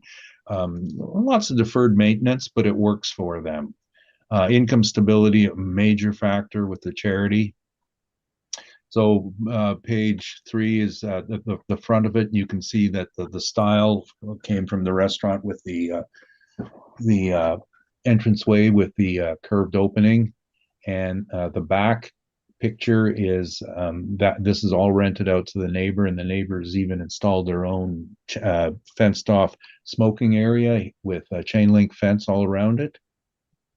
There is a basement, and there's a picture of the basement on page 3, the entranceway to it. It's there because it's there. As a restaurant, they were able to use it for some storage, but as you can see from the picture on page 4, it offers no amenity, no value to the building. It's there because it was there in the beginning. Bottom of page 4 is the stage, which they when they would bring in a speaker. Occasionally, I think they have entertainment, and the guests can listen to them as they have their lunch. On page 5 are the rents, and you'll note that what I looked for were similar uses of property. These are generally all charities or social assistance sites. Salvation Army has the first one is Salvation Army, which is a bit down the street. This is their retail store. The rent is they have a fairly good parking lot, and that's why the rent's a bit higher at $12.40 a square foot, and it is a better building. 80 Sherbrooke is just down the street, and this is a two-story office structure, and it has a variety of users in it, and no one particular renter user. I just used the weighted average of the whole building, which is $6 net is what they're getting out of it for various users. 83 Sherbrooke is across the street, and we have 2 users in there, Sacred Space and the Union. Again, non-profit organizations or charities. They've got a large parking lot up front, 994, 1011 with parking. 873 Portage. There's 2 buildings in there, and they've got a bit of rear parking. They are in Portage. The rents come out a bit higher at $8 and $12. And these are same vintage of properties, and I have pictures of all of them below. 961 Portage to me was the most compelling. It is a bit smaller. It's got 2 parking stalls in the back, and there's a picture of it right below. And it is, again, it's another charitable organization who's renting space that's pretty much obsolete for everything else. I think that's the strongest comparable, $6.93 a square foot. We have the statements on it, and the owner is actually one of the agents at Colliers.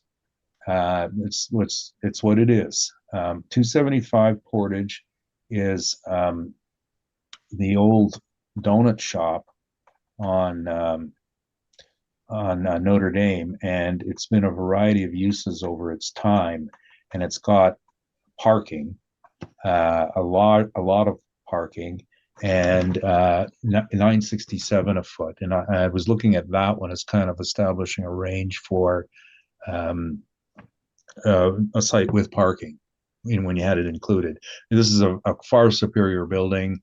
The pictures show it later on. And across the street from that is Needs, and they're in the Lindsay building on the first floor. And the Needs, I'm trying to remember what each deals with. Newcomers Employment, that's obvious. Needs is another charitable organization, and $10 a foot. Then there's 329 Cumberland and 75 Albert. Both are essentially offer the same sort of accommodation, and it's artists' workspace. This space is obsolete, so they rent areas taped on the floor for artists, and the rents are $3 a foot. And that's the contribution to the artistic community, giving people a place, a studio space. Certainly not money makers, but that's the lower end of the scale. Lastly, I put in Toad Toys, and I know they're not a charity. They are a rather interesting educational toy retailer. But again, in the same vein, they can't compete in the shopping malls, and they've got to take inferior cheap space to sell their product. The rent is $2.74 a foot. But I think the strongest without parking is 961 Portage. I think the strongest with parking is 275 Notre Dame at $9.67 a foot. And the pictures are follow it. First 961 and 97 Sherbrooke, the thrift store. You can see that's an old bank, and it's got all the parking at the back. 83 Sherbrooke is the strip mall I mentioned, and the parking is up front and also at the back on page 7. 80 Sherbrooke is the 2-story building, and there's parking on the side. So their parking is they all get, tenants get 1 stall, and so it's not generating income off that. 275 Notre Dame. Oh, what did I do here? I didn't put the picture in. What was the donut shop on Notre Dame? Everybody remembers it as that, the two-story donut shop. Page 8 is the Johnson report with the vacancy, and that's the source of my data on that. And then on pages 9 and forward, this is the entire um, um, database for Johnson on office. Obviously, the subject is not in there because it's not an office. Some that the assessor has used are in here, such as 850 Pembina.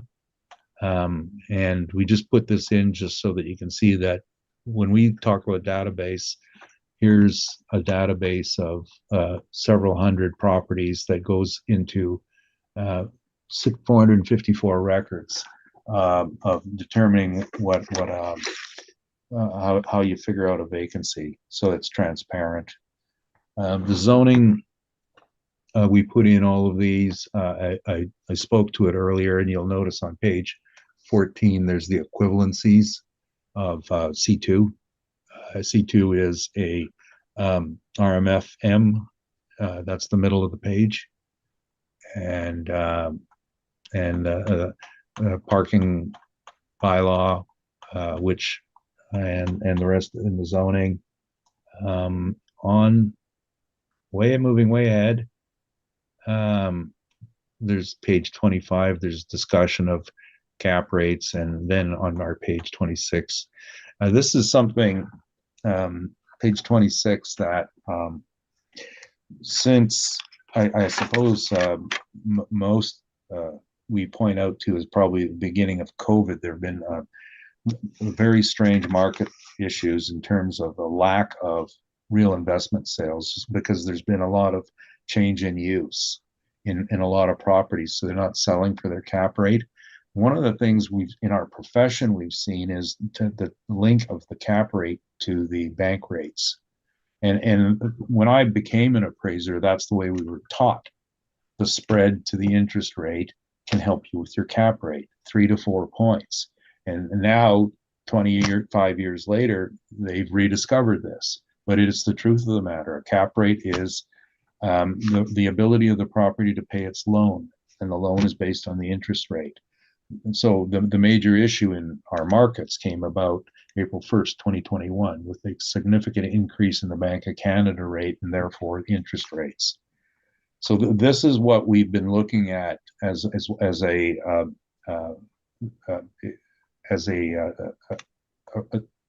common sense answer to cap rates. They're not an artificial number. They're linked to something, and that's the cost of money.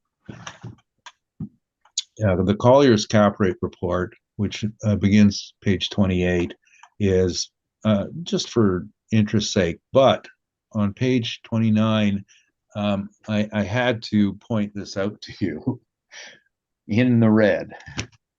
Double-digit cap rates seem possible in 2023 for a few select assets, as the impact of a new rate environment is felt in every market. So cap rates are not one size fits all. There's good ones, bad ones. We're bad. And that's the thinking behind this is an investor is going to want a double-digit rate for this, because it's a risk thing if he's not doing it out of the goodness of his heart. And now also our glossary, which I think is incredibly important. And you'll notice our office classes are all listed here, and there's no neighborhood drop-in center in a converted restaurant category. One size does not fit all. Not like the assessment model. It's going to struggle in the market. There are some sales here, and I'm not going to spend a lot of time in it because we're actually trying to work these out and firm them up with numbers and dates. But the interesting thing about the office market is the number of properties that are not being sold for cap rates. They're being sold for conversion because the market's changed. 325 Broadway becoming a hotel. 125 Gary. They've had a deal. It fell through. Apartment conversion. 155 Carlton was an honest cap rate sale, 9%. And that was Q3 2022. That's a much better building than the subject. Next one is 175 Carlton, which was attached to it. That's become an apartment conversion. And 171 Donald, the old Crosstown Bank apartment conversion. 230 Portage is a change in user from a bank to a medical facility. 363 Broadway, our lovely municipal board. I'm still trying to get the details on it. We have it reported as a 12% cap rate in place. The 333 Main, 191 Pioneer. It sold recently. You may have read it in the paper for $1. That's not the sale to look at. In Q1 2023, they had an offer on the table at $50 a square foot, fell through. That we can talk about as the market. 225 Vaughan, multifamily conversion. There's a retail one in here, and it's not really pertinent, but what I'm trying to do is build up our library. This is my first appeal this year, and we're building as we go. I think that what I've seen superficially is the assessment department model completely failed this year on cap rates. It's like the machine was stuck in the increase position and no one changed it because those cap rates don't exist anymore. But that's the presentation. I think I know that this is a drastic difference, but last year the city came and looked at this and they made us an offer and the owner accepted it. This year we haven't spoken to anybody, but if you're going to do it on the income approach, this is what you're left with. Now this does work out to, if you looked at the total value, to around $650, $55,000, which is I think this was going to be sold on a rate per square foot, so that's about $72 a square foot. And the building I showed you, Crosstown Credit Union building, 171 Donald, sold for about that per square foot as a conversion, as a shell. And that's probably the best example of what we're going to be steered to for something like this. And that is my presentation. Was that, Mr. Niffield, was that part of your presentation or the rebuttal or? That's everything. That's everything. All right. I thank you. The assessment department, any questions, Sure. Mr. Niffield? Let's open page 4.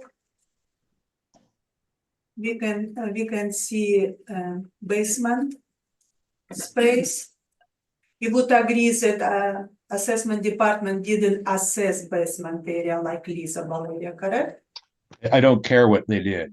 What I care is what my standards say. That's not acceptable rental space. And the matter the matter is not in dispute. So it's not part of leasable area? No. On page number 5, would you agree that leases month to month doesn't represent the market rent, correct? No, it does for this type of property. This is all you're going to get month to month. That is the nature of this property. You can't turn it into something it isn't. It is a month to month site and comparable to the other month to month sites. So your first comparable in Sherbrooke very well supported assessed value less than $12.40, correct? No, I said it has parking and it's a former bank. It's a better building. And there's also more competition for it because it's located adjacent to the Misericordia Hospital campus. So there are alternative users who'd be interested in it, especially the Misericordia Hospital. It's on the same block as their parking lot and between their personal care home and the ophthalmology unit. It's Your better. comparables on 83 Sherbrooke, it's office space rented 2018 for $10.11. It's clean net rent. These are my estimates of the rent, yes, of the net rent. Oh, With so, parking. if you don't have clean net rent, you just estimate net rent from gross rent, correct? And I'm an appraiser. I do it the right way according to standards. I read the financials, I look at it, and I do an estimate of net rent. This type of building tends to be a gross rent building to begin with. There's no law that has to be net or gross. This is a gross style of building. This is a month-to-month building.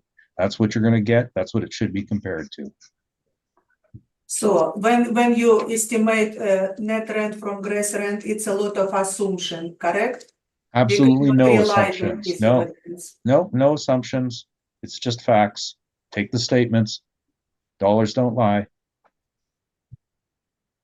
Okay. So you would agree that you presented Portage 873, 971 Portage evidence. It's everything estimate net rent, correct? Yeah, 873 Portage was an estimate of net rent, and that's correct. And you have on Netra Day estimated net rent, correct? For what? And 228 Notre Dame, it's estimate net rent as well. Yes, from good statements. This is operated by Smith Agency. Great statements, easy to calculate, and we just want to make sure it's presented accurately. Would you agree that rent for downtown and suburban would be different? No, rent's going to vary all across the city, and if you had to put it in the simplistic terms, we had this little meeting a couple of weeks ago, and office rents suck everywhere except in the Southwest. That's the bottom line. Southwest Winnipeg's doing great. The rest of the city sucks. You would agree that your two last comparable 75 Albert and 55 Arthur, it's downtown market evidence, correct? Yes, of course. So is that they don't represent market rent for suburban office, correct? No, they do, because they demonstrate the same trends that are impacting the West End, which is the lack of interest. It's a question of, do you want to go here anymore? No one wants to go downtown. No one wants to go to the West End. Okay, let's open page number 9. You represent the Johnson report. You can see clearly on page 9, we have downtown offices and suburban offices, correct? Yes. Is it separate? Let's look on page number 9. On bottom, we have Arthur and Albert. We have clean net leases at $12 and $16 per square foot, correct? It's not estimated, it's clean net leases provided for us. No, these are asking rents. No. Johnson is all asking rent. If you see $12 per square foot with gross $18 per square foot, it's WCM holding include. It's on WCM. and Arthur $16 per square foot with gross lease. I don't see $18 per square foot. Well, On Arthur and Albert, it's $12 and $16 per square foot, correct? no, because if you look at Arthur, just look at the number. It says $16, but then it says CAM 0, taxes 0, operating costs 0. So it's a gross rent, and it's an asking rent. The Johnson report tracks asking rents. That doesn't mean you achieve them. Let's look again. Albert, we have rent $12 per square foot.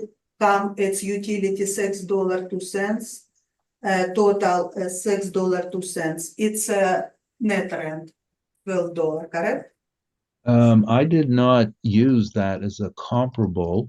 It's part of your evidence on page number 9. You use estimated net rent from gross rent on No. same. It's I think you're talking about two different things here.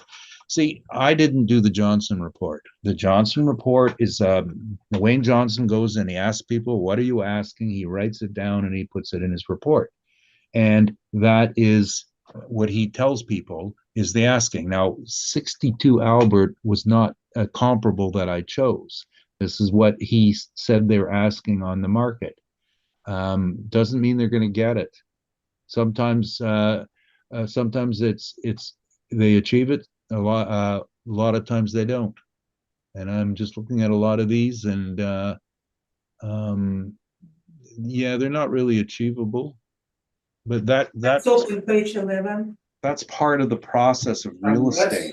Let's restrict this to questions and answers, please, not general discussion. on page 11, last comparable on Sherbrooke, 825 Sherbrooke, rent for $15 per square foot, and gross rent $23.20, correct? No, Most of the subject they property. don't achieve that. That see 8725 Sherbrooke is the SMD building, and this is right across the street from Health Sciences Center. The virtually the entire building is now occupied by Shared Health and their affiliated agencies. So they put this in as the ask, but I think the going rent in that building is about $10 a foot right now. But your evidence on page 11 showed in June 2021, $15 per square foot, correct? I showed that they Very well answered support as an asking rate. assessor evidence, correct? They are asking that they would like to get it. That means Let's nothing as far open as point achieved page rent. 12. No, it's actual rent. Don't call me, look, don't call me a liar. It's Okay, asking. page number 12. We look for Notre Dame because you have comparables with estimated net rent from gross rent. You have comparable on Notre Dame 1,000 for 79,531. The rent for $14 is $16.40 per square foot, correct? It's a different building. It's an But entirely it's on different Notre building. Dame, you give estimation. Rents aren't, look for- okay, again, you're asking the same question over and over. These are asking rents. People ask what they like in a building. This report, if you look at the name of it, it's called a vacancy report. And the key here is to look at how much space they're saying is available. And the asking rent is put in here. That's the limit of it. You agree that we have net rent, tax, and gross rent columns here with plus tenant's name, correct? So That it's is part of evidence. that is part of the asking rate. No one brings it to the board and says, here's my asking rates. Can you give me my assessment based on asking rates? We look at achieved rates. On page number 13, Okay, you have you know, comparables on Portage. I think this meeting should be concluded. Summary, so I think we've heard enough from questions from the assessment department. Ms. Nesbitt, do you have any questions? Regards to this? No. No, thank you. I have no questions. Mr. Braswarski? I have no questions. All right, any party wants summary at all? Taxation department asked for partial assessment of $1,356,000. It's our market income based of model generated data, but on rent less than $11 per square foot. Is very well supported by my 9 comparables with clean net rent around $15 per square foot. We have parking, 20 parking stalls generated 151,000. Plus second approach, cost approach shows that just land value costed $1,356,000. So our income assessment of should be confirmed. Thank you. Thank you. Mr. Newfield, final word? Thank you. I'm sure you all heard it. You can't do land value, two different values on the same piece of land and say one piece is worth more and one piece is worth this. It gets sold as one parcel and it's sold on the basis of developable units. I don't think anyone cares about the cost approach, but I just want to point that out. The main issues here are the quality of the building. This is not an office building. This is a building that ran out of its economic viability, and a charity picked it up that they could afford it. They had the donations to buy it, and they're running an operation. This is not an investment grade property in any stretch of anyone's imagination. The location is poor. The quality is poor. It works for them because the people they serve live nearby. This is a sign of our society. This is the way it works. They're serving people in the community, and that doesn't create value. Nothing here creates value. You live with what is there. The assessment department, of course, double dipped on the parking. They used comparables. I mean, on Corridon Avenue, a gallery on Corridon Avenue, an office building on Pembina Highway. These do not compare to a drop-in center for challenged people on Sherbrooke. We have great comps. We focused on the same market sector. Cap rate, these things don't sell as investment. 10% is a good estimate, and it's supported by a sale I mentioned at 171 Donald for a building that had also reached the end of its economic viability. Thank you very much. Thank you, sir. Results very soon. So Thank you. Thank you for your attendance. Thank you. All right. Hi. I understand that there's a certificate of agreement in regards to Gary Street, though it was, yes? Yeah. Okay, so we'll go to number 77, Brook Street.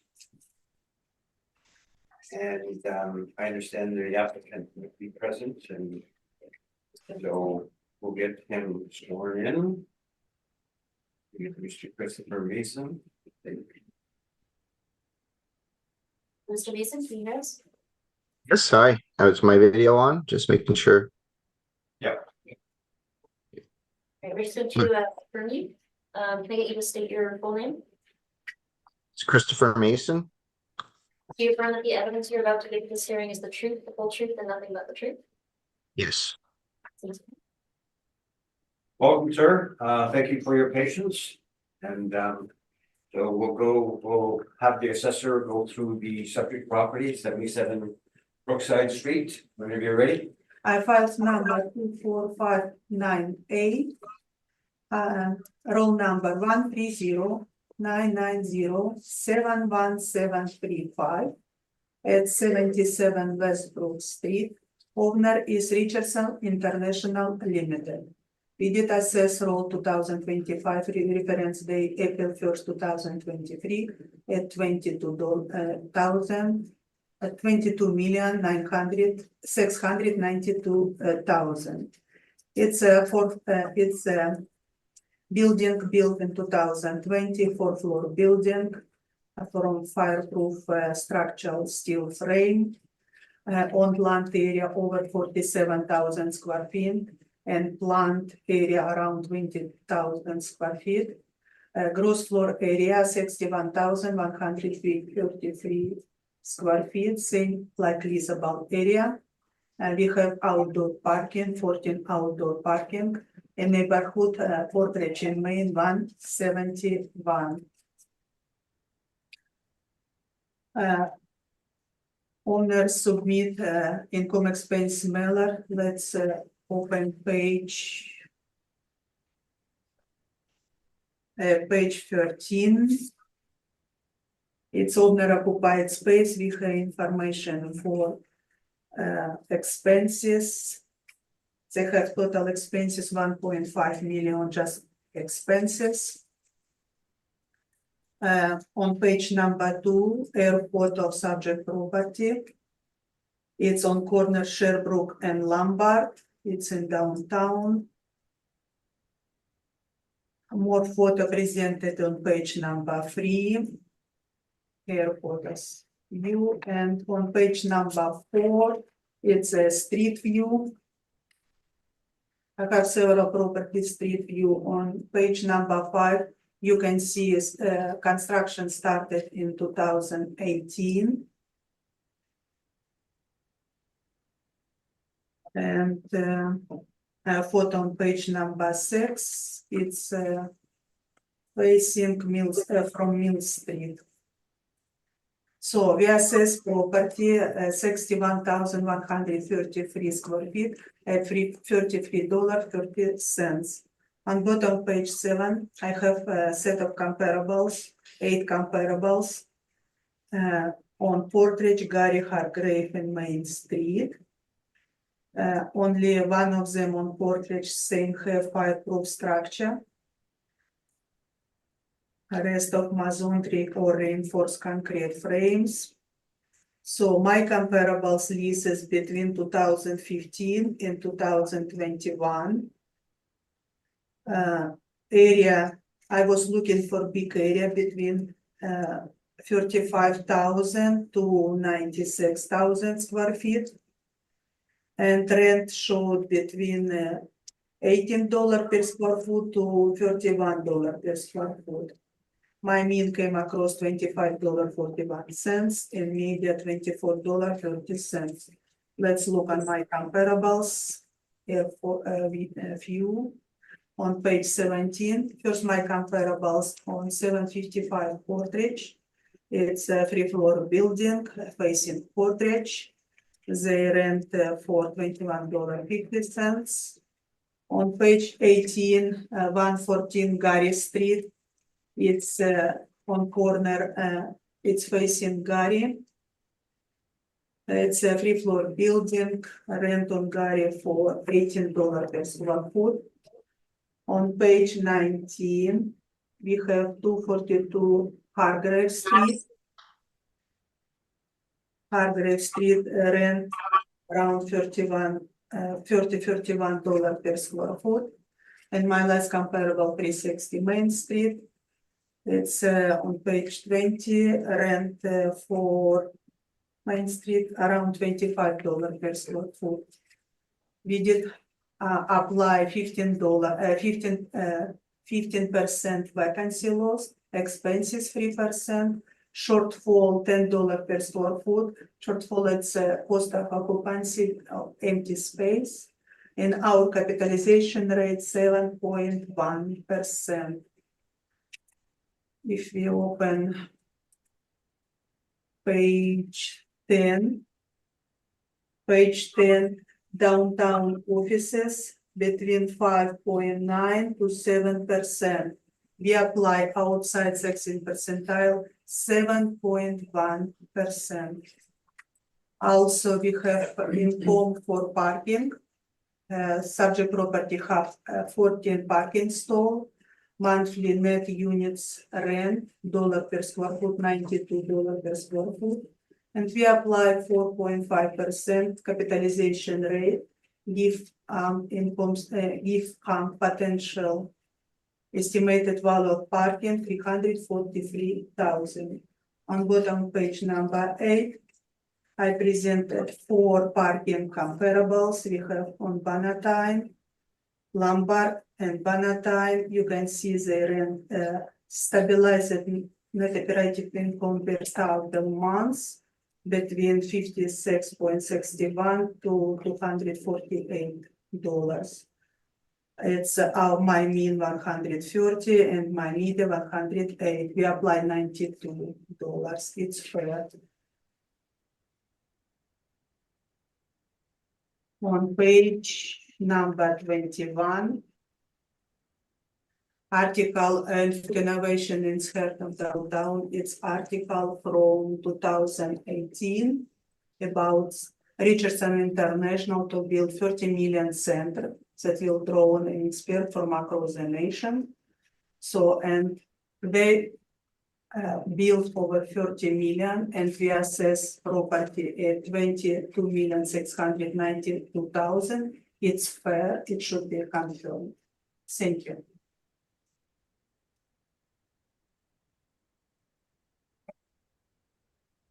Thank you.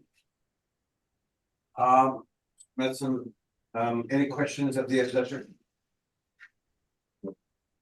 Yes, I do. So just a question, have you inspected or requested inspection of the facility? On page number 4, I just walk around the building. I put my own photo. You haven't been in the building? No, I didn't been in the building. Are you aware that the building is not LEED or have a sustainable certification associated with it? It's no, I don't know this. It's currently not.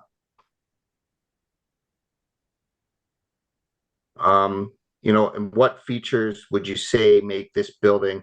So on, actually, if you go to,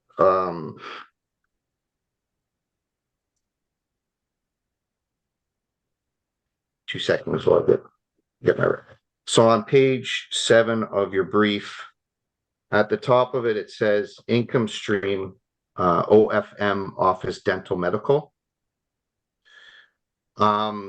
This particular class or subcategory of office,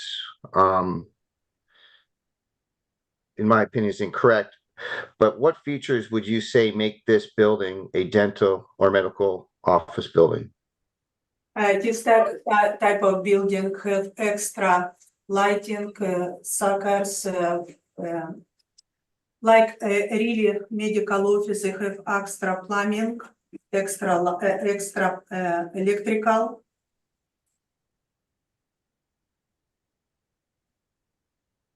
Because you have professional kitchen, you have labs, plus offices, like a typical medical office.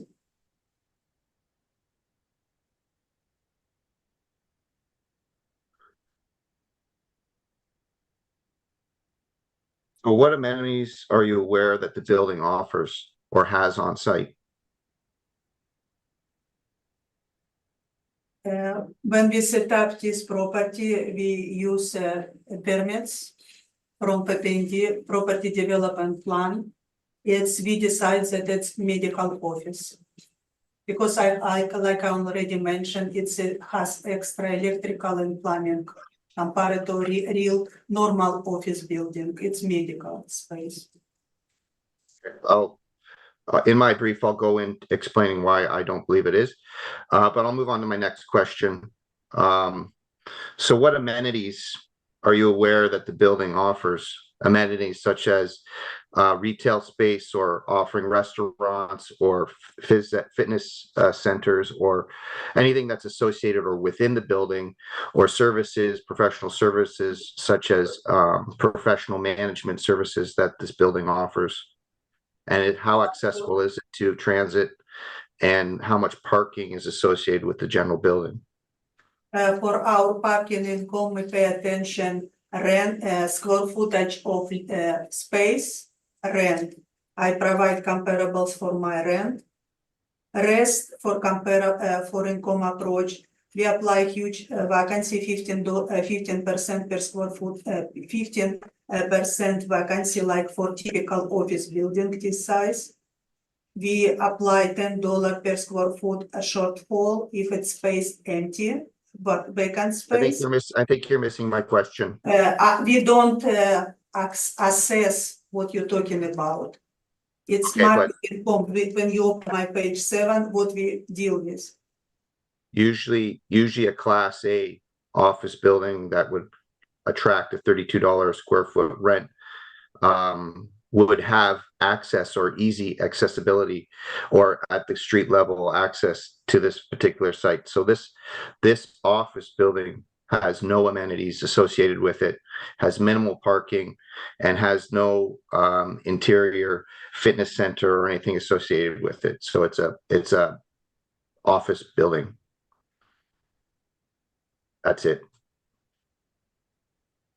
Any amenities or connectivity to transit, and speaking with Richardson, who also occupies space at 1 Lombard, most would prefer working at Lombard or the Main Street office tower because it has underground parking, has access to food courts, has access to fitness centers, has access to all these amenities that would classify it as a higher classified building, which again then attracts higher rents associated with it.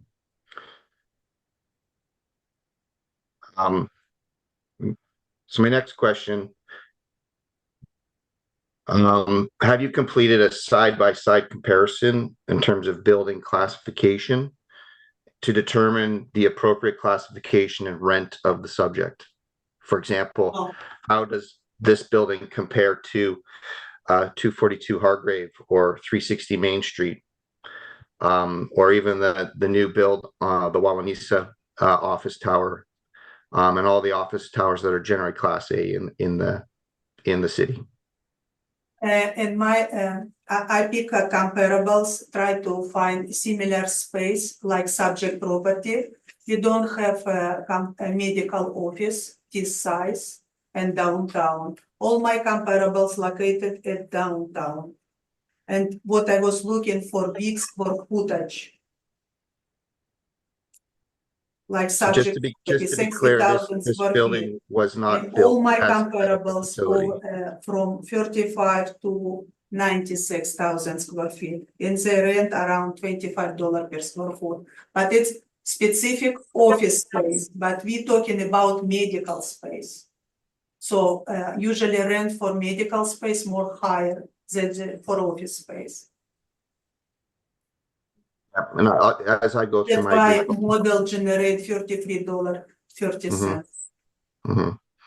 Yeah, and just to be clear that when it comes to classifying buildings, in your comparables here, I noticed that you only have one that is potentially a medical office building that's at $21.50 a square foot, relative to our $33.30 a square foot. But also the Class A's on Hargrave are at $31 and $30 a square foot, whereas the subject property is at $33 a square foot. But my comparables, for example, not Hargrave, comparable number 3, close to the subject property, 66,000 square feet for $31 per square foot. So our model supported by my comparables. This space on Hargrave, it's just office. We have medical space. Is it possible that the model and the classification of it as dental medical is misallocating and misclassifying the building as and inappropriately applying an incorrect rent to it? Raise questions. Pardon me? Will you repeat all your questions? I said, is it possible that the model that is spitting out the rent is incorrect, and that the fact that this property is a Class B office building as opposed to an office dental medical facility? In our opinion, subject property, a medical dental facility, how is it up in our records here? It's supported by construction blueprint by permits. How we designate how to Are you aware that in some cases cost does not equal value?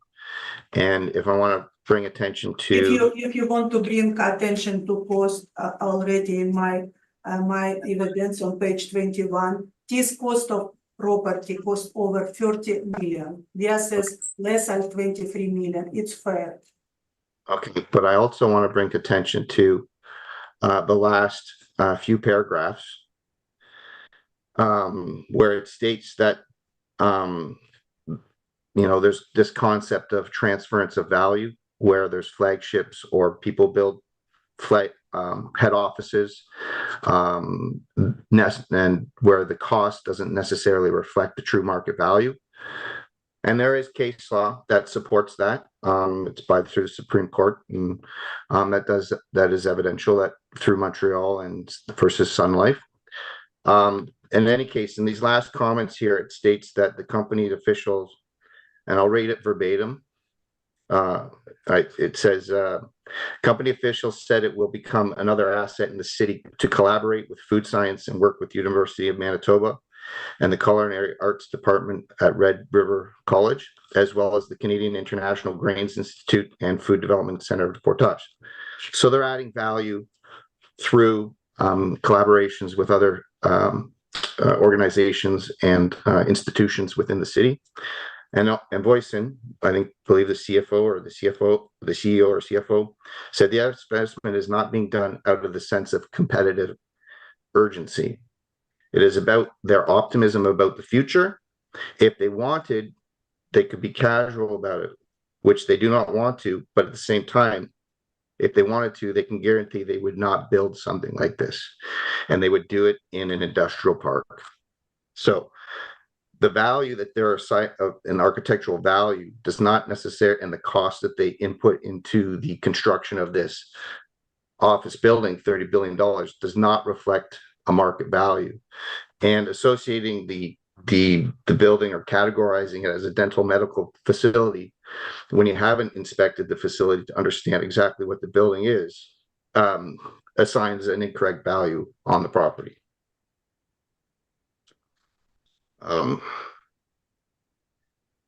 That's all I have to say on that. Thank you, sir. Ms. Nesbitt? Yes, I do have a question. The square footage, where did that number come from? It's from construction plans. It's because it's owner occupied gross area equal leasable area. It's from blueprints. So that's a number that's a number that was derived way back when this was first constructed? Yes, in 2020, we use property developments information to post that date record for this property.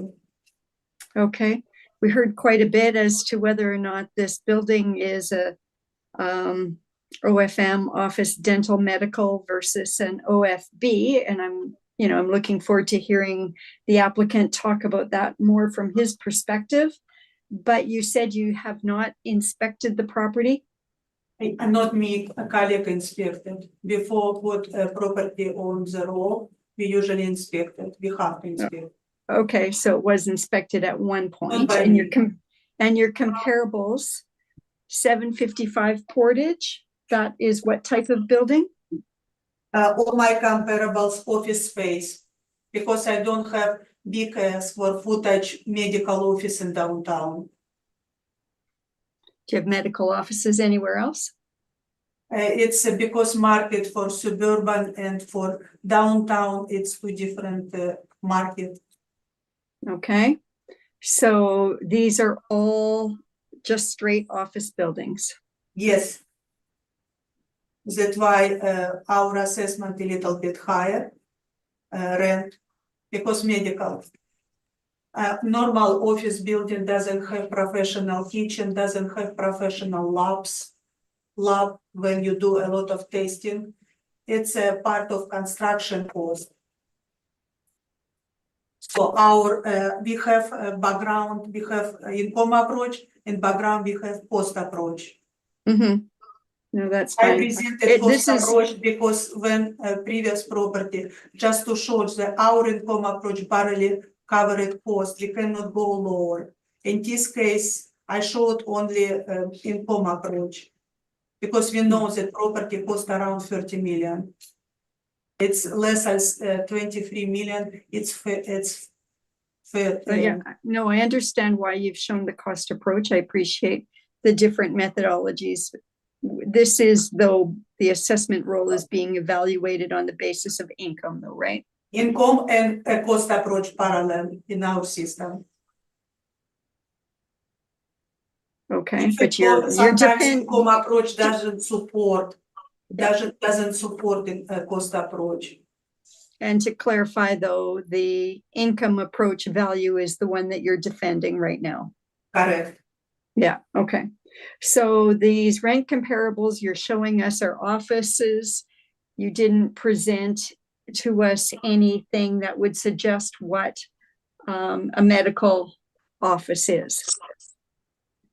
So we don't know about that 33, whether I that's, presented big spaces, office spaces in downtown, over 30,000 square feet. no, I see that that's what you've done, but it is just regular office It's space. best what I can do. Okay, thank you so much. No further questions. Boratsky. Okay, so why was it classified as a dental medical? Again, you mentioned electrical, what else? Extra plumbing system, it's type of construction. When we inspected and when we studied data permits, we decide that it's medical because it's extra feature inside. Extra what? I say it's extra plumbing, extra electrical, and another part of construction cost. Extra what? Extra planting? What? Because construction cost for medical office much higher than for office building.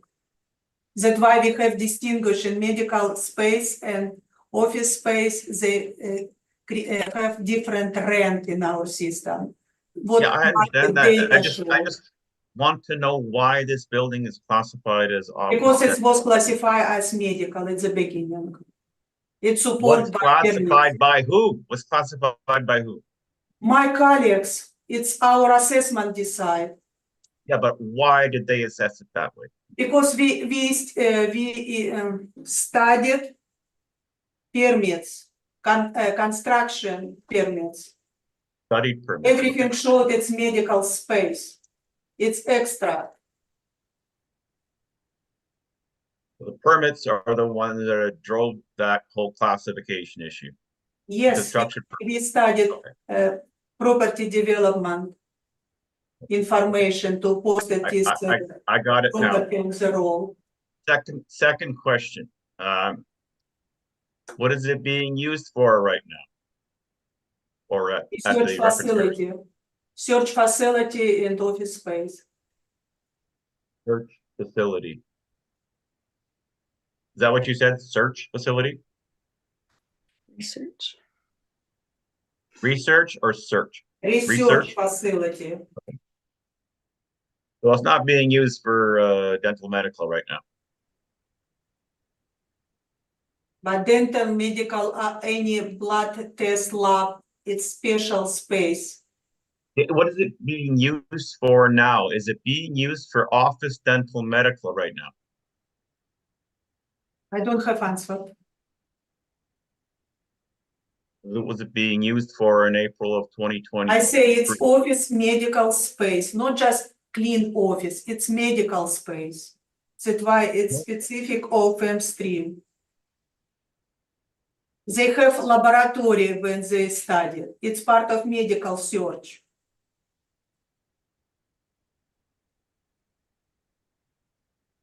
Okay, I think I got the questions about the comparables answered. I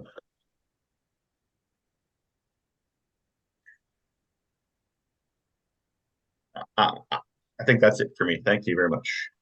I thank you. Mr. Mason, floor is yours. I note that, your, I guess the gist of the conversation or the value, because the cap rates are identical, are they not? Yeah. Yeah, so, so we're after, I guess, the argument is, for rents. And maybe classification. So the floor is yours, sir. Yes, and I forgot to address one question on with the assessor. And she did address it, that she's using gross leasable area as opposed, or sorry, using the building footprint as opposed to a gross leasable area, and in which case, like, there's penetrations that are being accounted for in this gross leasable area that the assessor is using to calculate the value off of, Okay. which I've also provided in my brief, breaking down the appropriate BOMA standards to measure comparable to other office buildings. So, Mr. Mason, you may continue, please.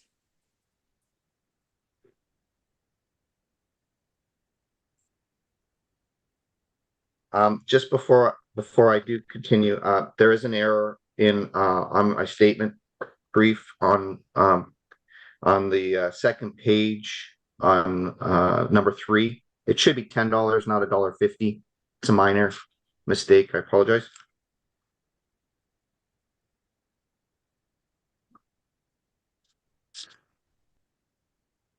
It doesn't impact any of the valuation, but just for reference sake that there was an error there. So the biggest, one of the biggest issues that I have with it, and I know that it's driving the value, happens to be the classification of it. One, being classified as dental medical, which it is not. And two, the valuation parameters seem to reflect that of a dental medical, but also of a class A or class AAA or prestige building in the city of Winnipeg. And I have gone through kind of and provided evidence with quotes and kind of some references in terms of some educational information so that we can understand the differences between what an office building is, but also what is a medical building. And given like 3 parameters to kind of differentiate the subject property, Richardson Innovation, and what a medical office building is. And firstly, medical office buildings do carry a higher rent per square foot. Research shows that rents for medical and dental facilities tend to be 20 to 100% more than standard office buildings. This is evident in how it's been classified, but also how the rent's been applied to the subject property. Through $3.30 is also higher than the best Class A building in the city of Winnipeg, and we're talking a 3-story or 4-story office building that's not even at 2 major intersections in downtown core. Co-tenancy, medical buildings, medical and dental office buildings. I agree there are some labs at the Innovation Center, but that doesn't dismiss the fact that it is probably about 90% office. So there is testing, and there is a test kitchen there for sales and testing food product that then gets presented to purchasers for their food product that they release. So nothing medical happens in this facility aside from labs and testing and food product. But co-tenancy is also one of the key drivers for a medical building.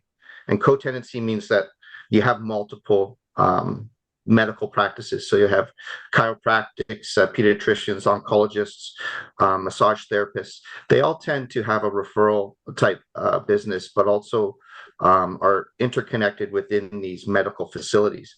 And they tend to have demand a higher rent because of this. And these buildings tend to have more partitioning and also be associated with some medical facilities that are also close to the hospital. So this co-tenancy is a model that attracts medical healthcare practices due to the synergy and referral relationships that it fosters. The subject property has none of this.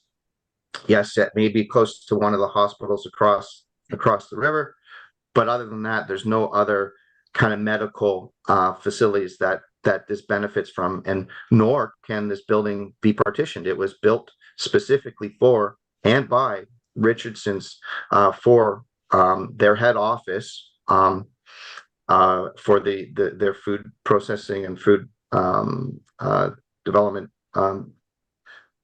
part of their company. So but also amenities. When it talks for healthcare facilities and medical facilities, one, there needs to be adequate amount of parking because you have patients coming and going all the time.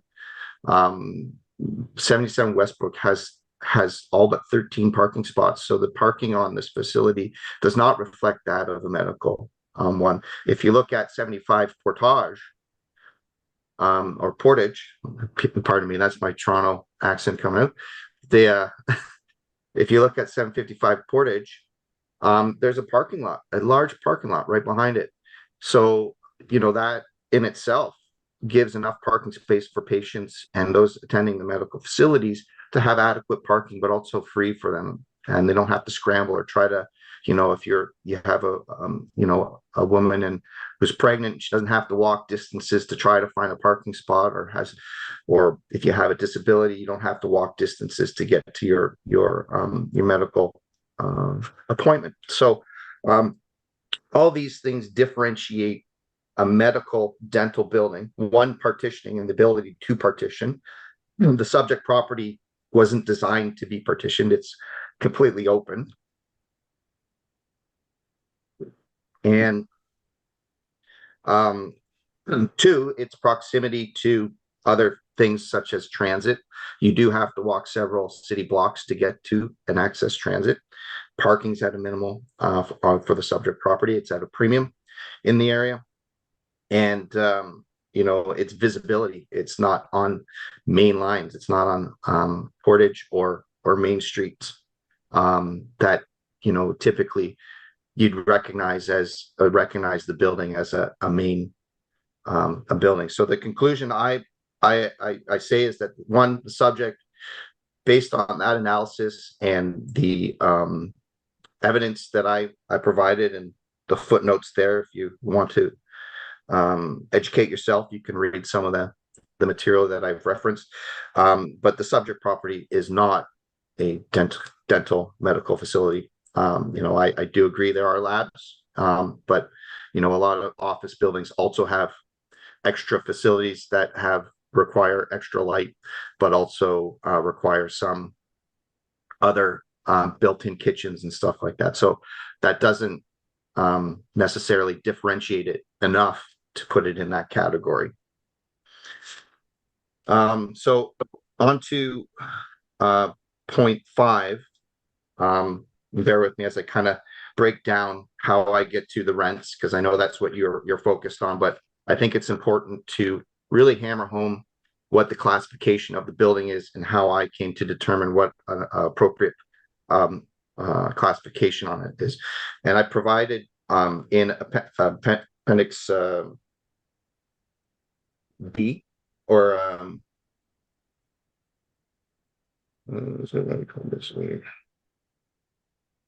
appendix C, which is the determination of the property classification. And this includes the BOMA standards for determining how classification of a proper building, especially specifically office space in the city. So how you do it is you basically isolate what are the best buildings in the city to come to determine what a class A is in the city of any city. And some cities are smaller, so some have different concepts of what's class A and what's different concepts of class B. In general, the concept is the same, and I provided a breakdown and a chart kind of highlighting what features are important to get that higher rent, to get the best tenants, and that includes is it a central business district? Is it a flagship in the market? Are there concrete steel distinctive? Is it superior interior exterior finishes? Is it well maintained or renovated? Is there multiple tenants? Is it a high rise? Is it a strong known location? Is it convenient to public transport? Are there premium tenants? High rental rates? Does it demand high rental rates? Does it strong market presence? Is it state-of-the-art system? Is there high capacity backup power? Is there 24/7 security? Controlled access? Is there sufficient parking? Are there professional tenants? Are there regular tenants?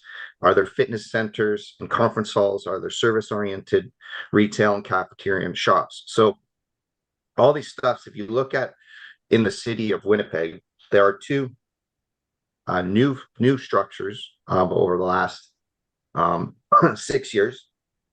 One the True North Square, which has created and kind of designed to be state of the art. It is it talks about how it's shifted the hub of the city of Winnipeg into this particular area. And Colliers has it labeled, and it's also a similar document that the city of Winnipeg also references on their economic development site, and has references as a AA building. So, and which garners a $32 per square foot for that type of office type building. And it talks about transforming the downtown sports and entertainment district and characteristic lifestyles. It's a public realm. Design includes various amenities and open spaces, creating 24/7 urban experiences with enhanced public transit, enclosed waiting areas, and walkable design promoting alternative transportation.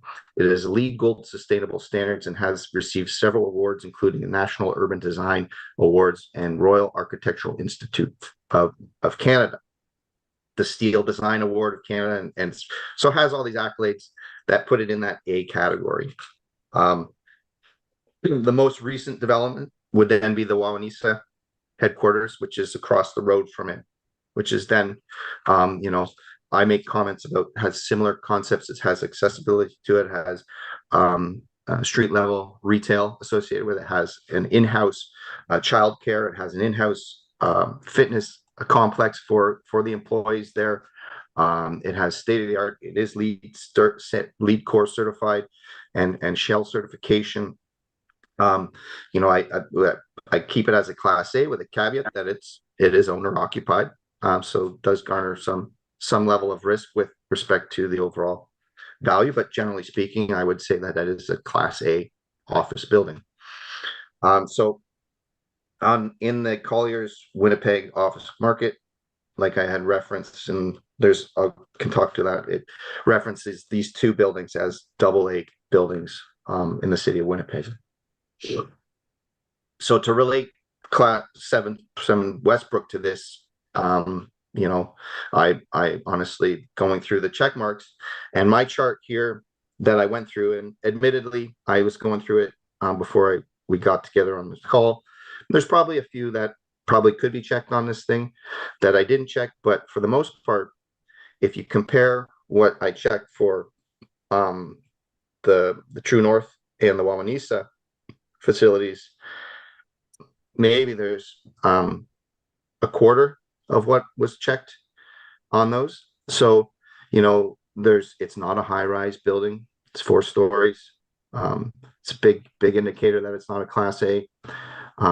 Is it a flagship in the market? It might be flagship for Richardson, but it's not at 2 main intersections, so people just generally don't notice it. It's got great architecture, agreed, but it's not, again, at main intersections where people will generally recognize it as a main office tower in the area.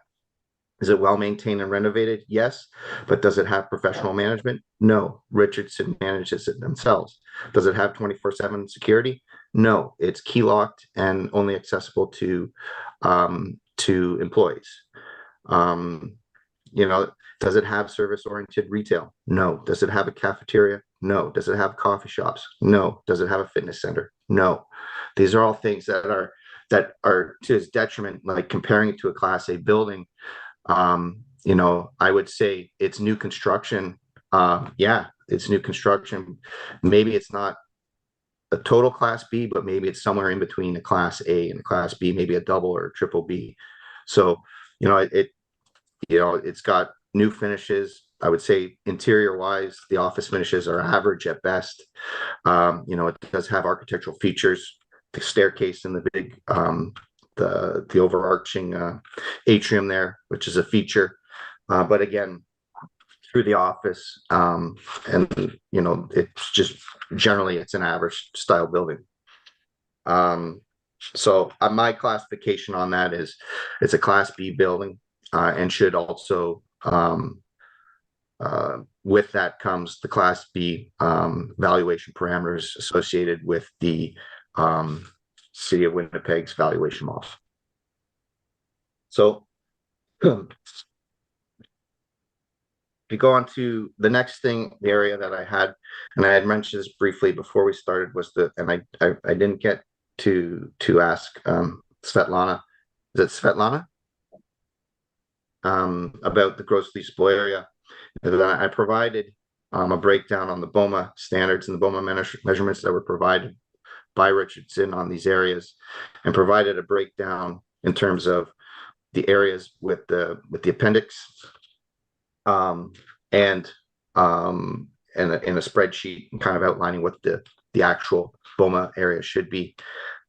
And I believe the main difference is the inclusion of the penetrations from the second floor upward in the atrium, and that is the big driving difference that shouldn't be accounted for, because if you are comparing office building anywhere in the city, you're not going to take gross buildable area and compare it to another building that's being valued using gross leasable area.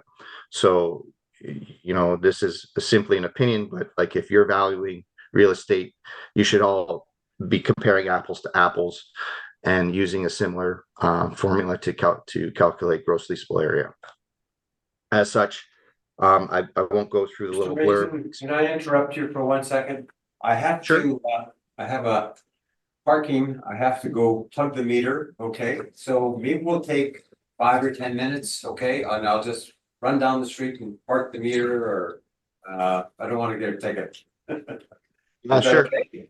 Yeah, it's fine by me. Because yeah, because we're gonna go a little while there, so. Yep. If you don't mind, we'll shut it down for like maybe 10 minutes, okay? It's fine. I'll wet my whistle. Yeah, It's good. I yeah. got no If you don't mind, yeah. We'll call a hearing back in order. For Mr. Mason, I had to plug the meter, so. You may proceed with your presentation. Sure, thank you. So I just I think I had been going on about the gross leasable area calculation and how growth building area is an inappropriate method when you're comparing office buildings in the city of Winnipeg. You should be comparing apples to apples. As such, I've provided the BOMA measurements in an Excel spreadsheet, as well as the BOMA area maps prepared by Richardson for the space in the facility. So the difference in square footage is approximately 4,756 square feet. Adjusting the square footage from 61,133 square feet down to 56,377 square feet. So then, now that I've kind of gone through one, you know, I've identified why it shouldn't be a medical building. Two, why the rents being used are Class A, and that the building itself should be identified as a Class B office building for various reasons laid out in charts under the BOMA standards, and then fixing, or at least isolating, difference in gross leasable area through BOMA measurements. And now the rent in itself, if we look at it as a Class B building, but also a Class A in the city of Winnipeg, I provided several source documents. One is the Johnson report, is typically asking rents in the city, and I've done it over a span of 3 years, from 22, 23 to 24, isolating both the average and median for Class A and Class B rents, where you'll see that Class A is obviously higher at $22, approximately $22 a square foot. Excuse me, what Class page are B. we on now in your presentation?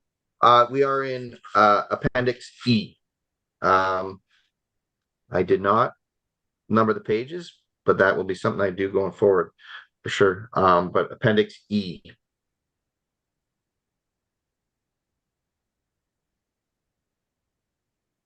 It'd be the second last addendum.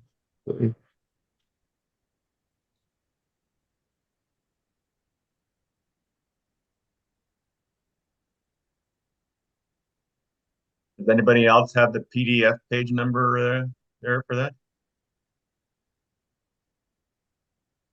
Appendix. Well, I can grab it for you. Okay, I have Appendix E. Page 42. Okay. So, are you good? So I've included Johnson report stats for asking rents. So Class A, Class B. So you can see that Class A on average is about $22 a square foot, and then Class B on average is approximately $15, $16 a square foot. But I've also included rents from Collier's Q3 2022 market reports, and then Q2 Q3 2022 market reports, and Q2 2023 market reports, which I won't go into the market outlook. Generally speaking, for office has generally been depressed since the pandemic. But the main thing is you want to see if you're in Q3 2022, if you go to the third page, it would look like this. If everybody sees it, there's a little chart there that isolates AA, A, B, and C. And when I was talking about the buildings, the total inventory, I had contacted the research coordinator for this particular report, and those AA and the additive square footage, I think in the subsequent report, for space that's under construction.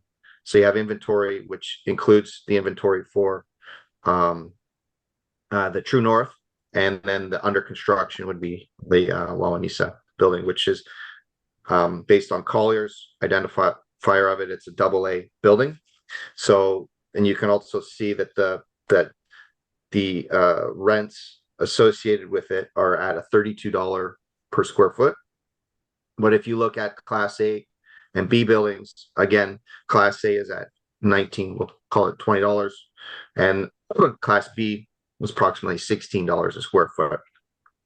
And the Q2 2023 is a similar report, just forward looking to 2023 quarter two. And it's an appropriate report because it's leading up to the valuation date of April 1st, 2023. Again, it has the total inventory and under construction for AA at $32 a square foot.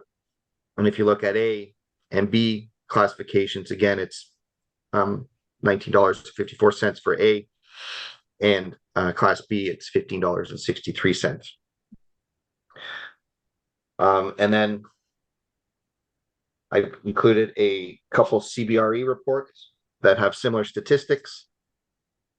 If you go to Q4 2022, it kind of looks like this. I'm not sure if graphically. Can you show that again, please?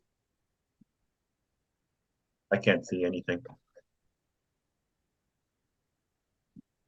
Does anybody have the PDF page number of that chart? I'm looking for it. I'm sorry, I cannot follow along here. Can you read what the title of it is, please? It is Canadian Office Markets at a Glance. It is the CBR research, and it's got the first page of it is the map of Canada, and it's got a bunch of nodes on it, isolating the different rents and vacancies. About page 60, I think, Bill. Does it start with downtown, net rentable area, Vancouver, Calgary? Yes. Yeah, I think that's what he's showing it. Okay. So if you go to Winnipeg, again, this is just confirming rents for Class A. at $19.26. That's Q4 2022. If you flip the page, again, and you get to flip it a couple times, you get to the similar again with the map. It's a similar report with the chart. Again, it's the Q2 2023.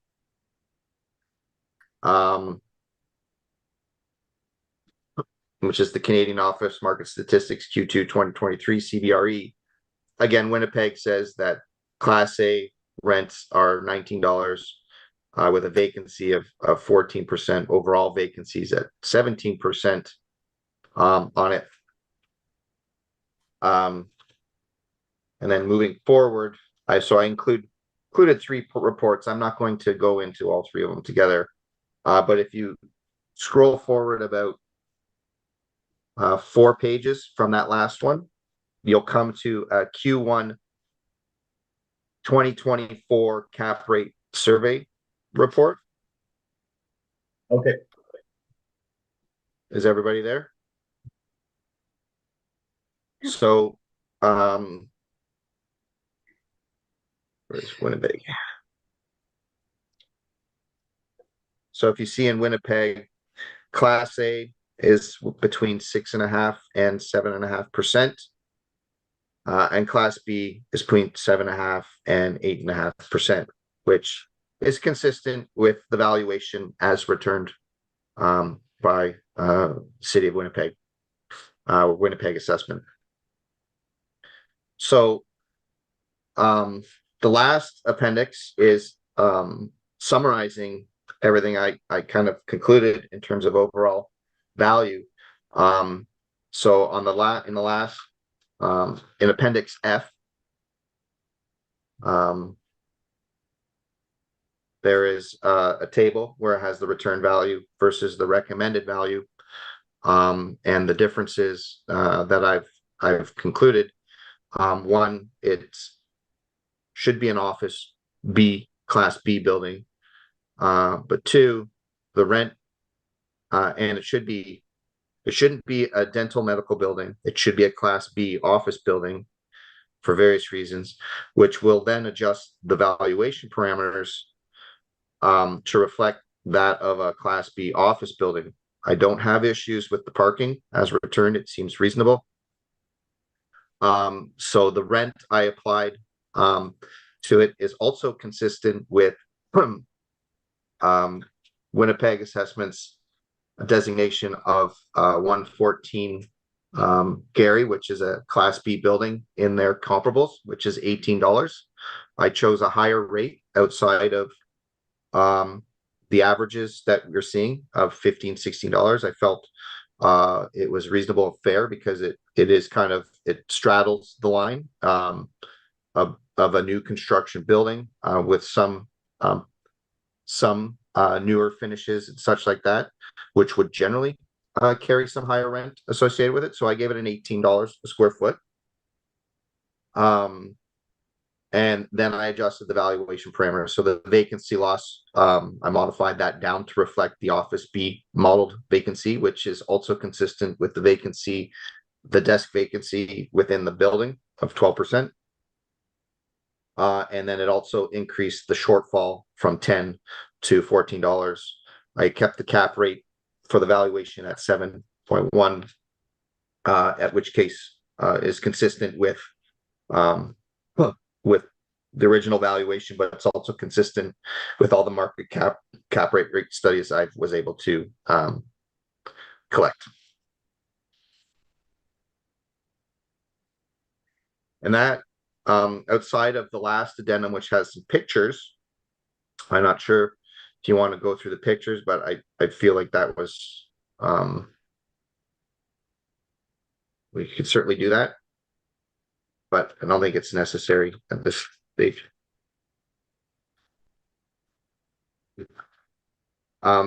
So I leave it open to any questions that you may have with my evaluation. So the recommended value is a reduction in value from 22,693,000 down to 11,211,000, and it is sizable adjustment, but I believe that the classification has grossly overassessed the facility, and as such, the quantum of adjustment is necessary to reflect or correct the classification.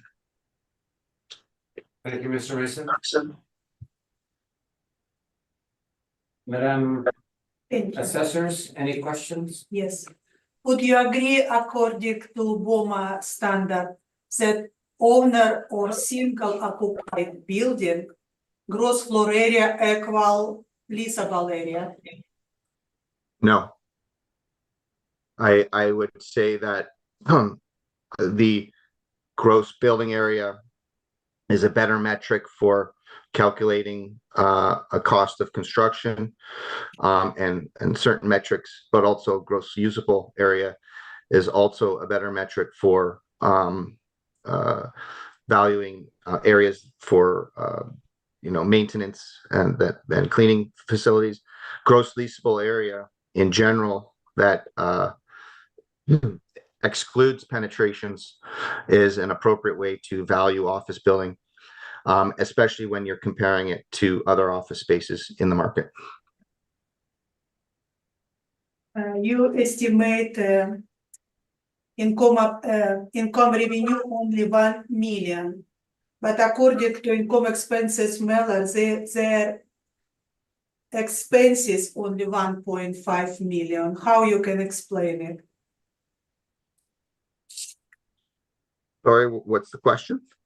And where am I? Estimation of market revenue 1 million. Income expenses Miller showed that just clean expenses reported to us 1.5 million.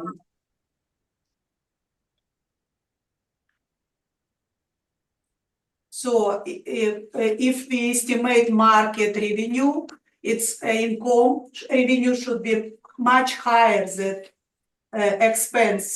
total expense, correct? No, proper appraisal requires you to stabilize an income compared to market parameters. If the market parameters are based on the model that you're using, then all property in that same model should also be valued similarly, which creates equity and fairness when it comes to property valuation. No other questions? Thank you. Elizabeth, questions of Mr. Mason? I thought I did, but I was also, I was again looking at that rent per square foot, but I see how you came up with it. So thank you for explaining that, or the square foot size. So thank you for explaining that. And no, I'm fine. No questions. Okay, thank you. Bill, any questions? No, I don't have any questions. Thank you. I just have one for Mr. Mason. How do you determine the leasable area? As a rule of thumb, is it like 10%, or like in this case here is it's 5,000 square feet that you lost from the gross to the leasable? So is there a rule of thumb that determines leasable area? Like, what do you lose?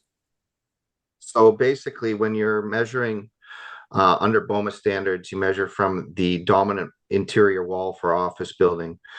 So you would measure from the dominant interior wall, and typically you would exclude like partition walls and such like that, right? That. So have you done this to this building?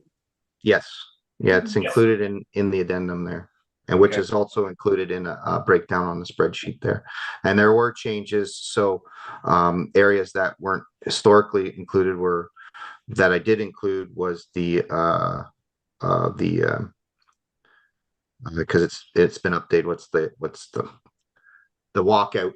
I want to call it the outdoor decking. So now outdoor decking and I'm at a loss for words. The patio. When you walk out, there's a patio there. So it's an outdoor space, but that should also be included, which I've also included as well in the area. So the I main, noticed the main, that the city's got 14 parking stalls. Can you say there's more? no, there's 13 is what I understand, 13 or 13? 14. Yeah. So, And I'm So not, that- I think the 13, 14. I think one has some kind of a compactor in it. But for argument's sake, I don't think there's. The issues I'm trying to drive home are the classification and the correction of the valuation parameters. no, is this owner occupied? It Or- is, yes. Oh, at least. It's owner occupied. So how many employees are there? Exact count, I don't know. No, roughly, Oh, approx.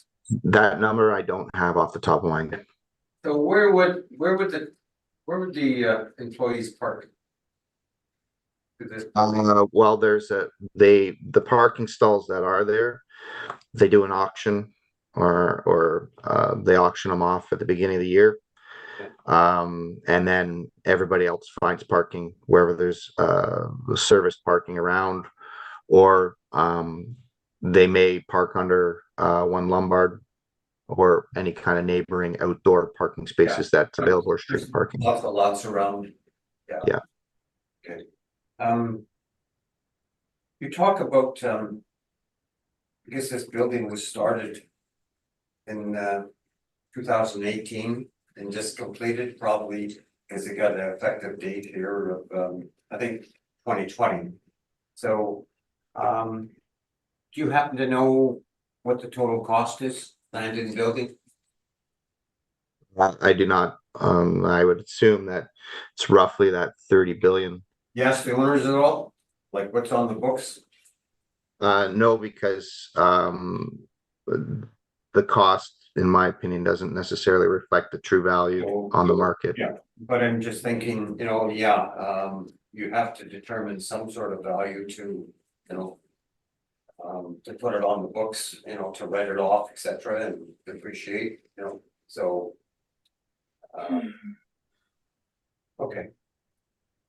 I can get those figures. It's again, like trying to work within the model and the valuation parameters and just knowing that office buildings, generally speaking, are valued based on their potential, and any market purchaser or buyer of this facility isn't necessarily going to pay what Richardson put out to construct it, because they're going to buy it based on what potential income it can generate, right? So unless you have a very isolated or limited market in terms of people could actually access or use that facility, it's very specific to a certain use. So in your presentation, you talk about it's not an A class, it's a B class.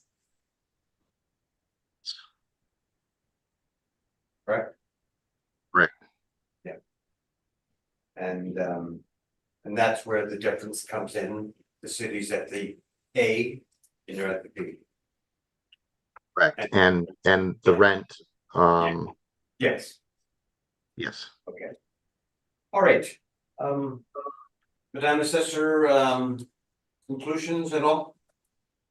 Summary? Yes, we estimate value of subject property 22,692,000. Yeah, according to the article, just to post this building over 30 million. Thank you. Mr. Mason, final word? Yeah, I guess just in general, I don't think that the $30 billion spent on that is a true representation of market value. Again, cost does not necessarily represent value. And in a market where office space for Class B and A is clearly defined, and you can capture rents in a market, that's the most appropriate way to value this subject property. As such, classifying as a Class B building at an $18 rent and an adjusted square footage with all the valuation parameters as such, I do suggest a value of $11,211,000. Okay, I thank you for your presentation and results very soon. So have a good day.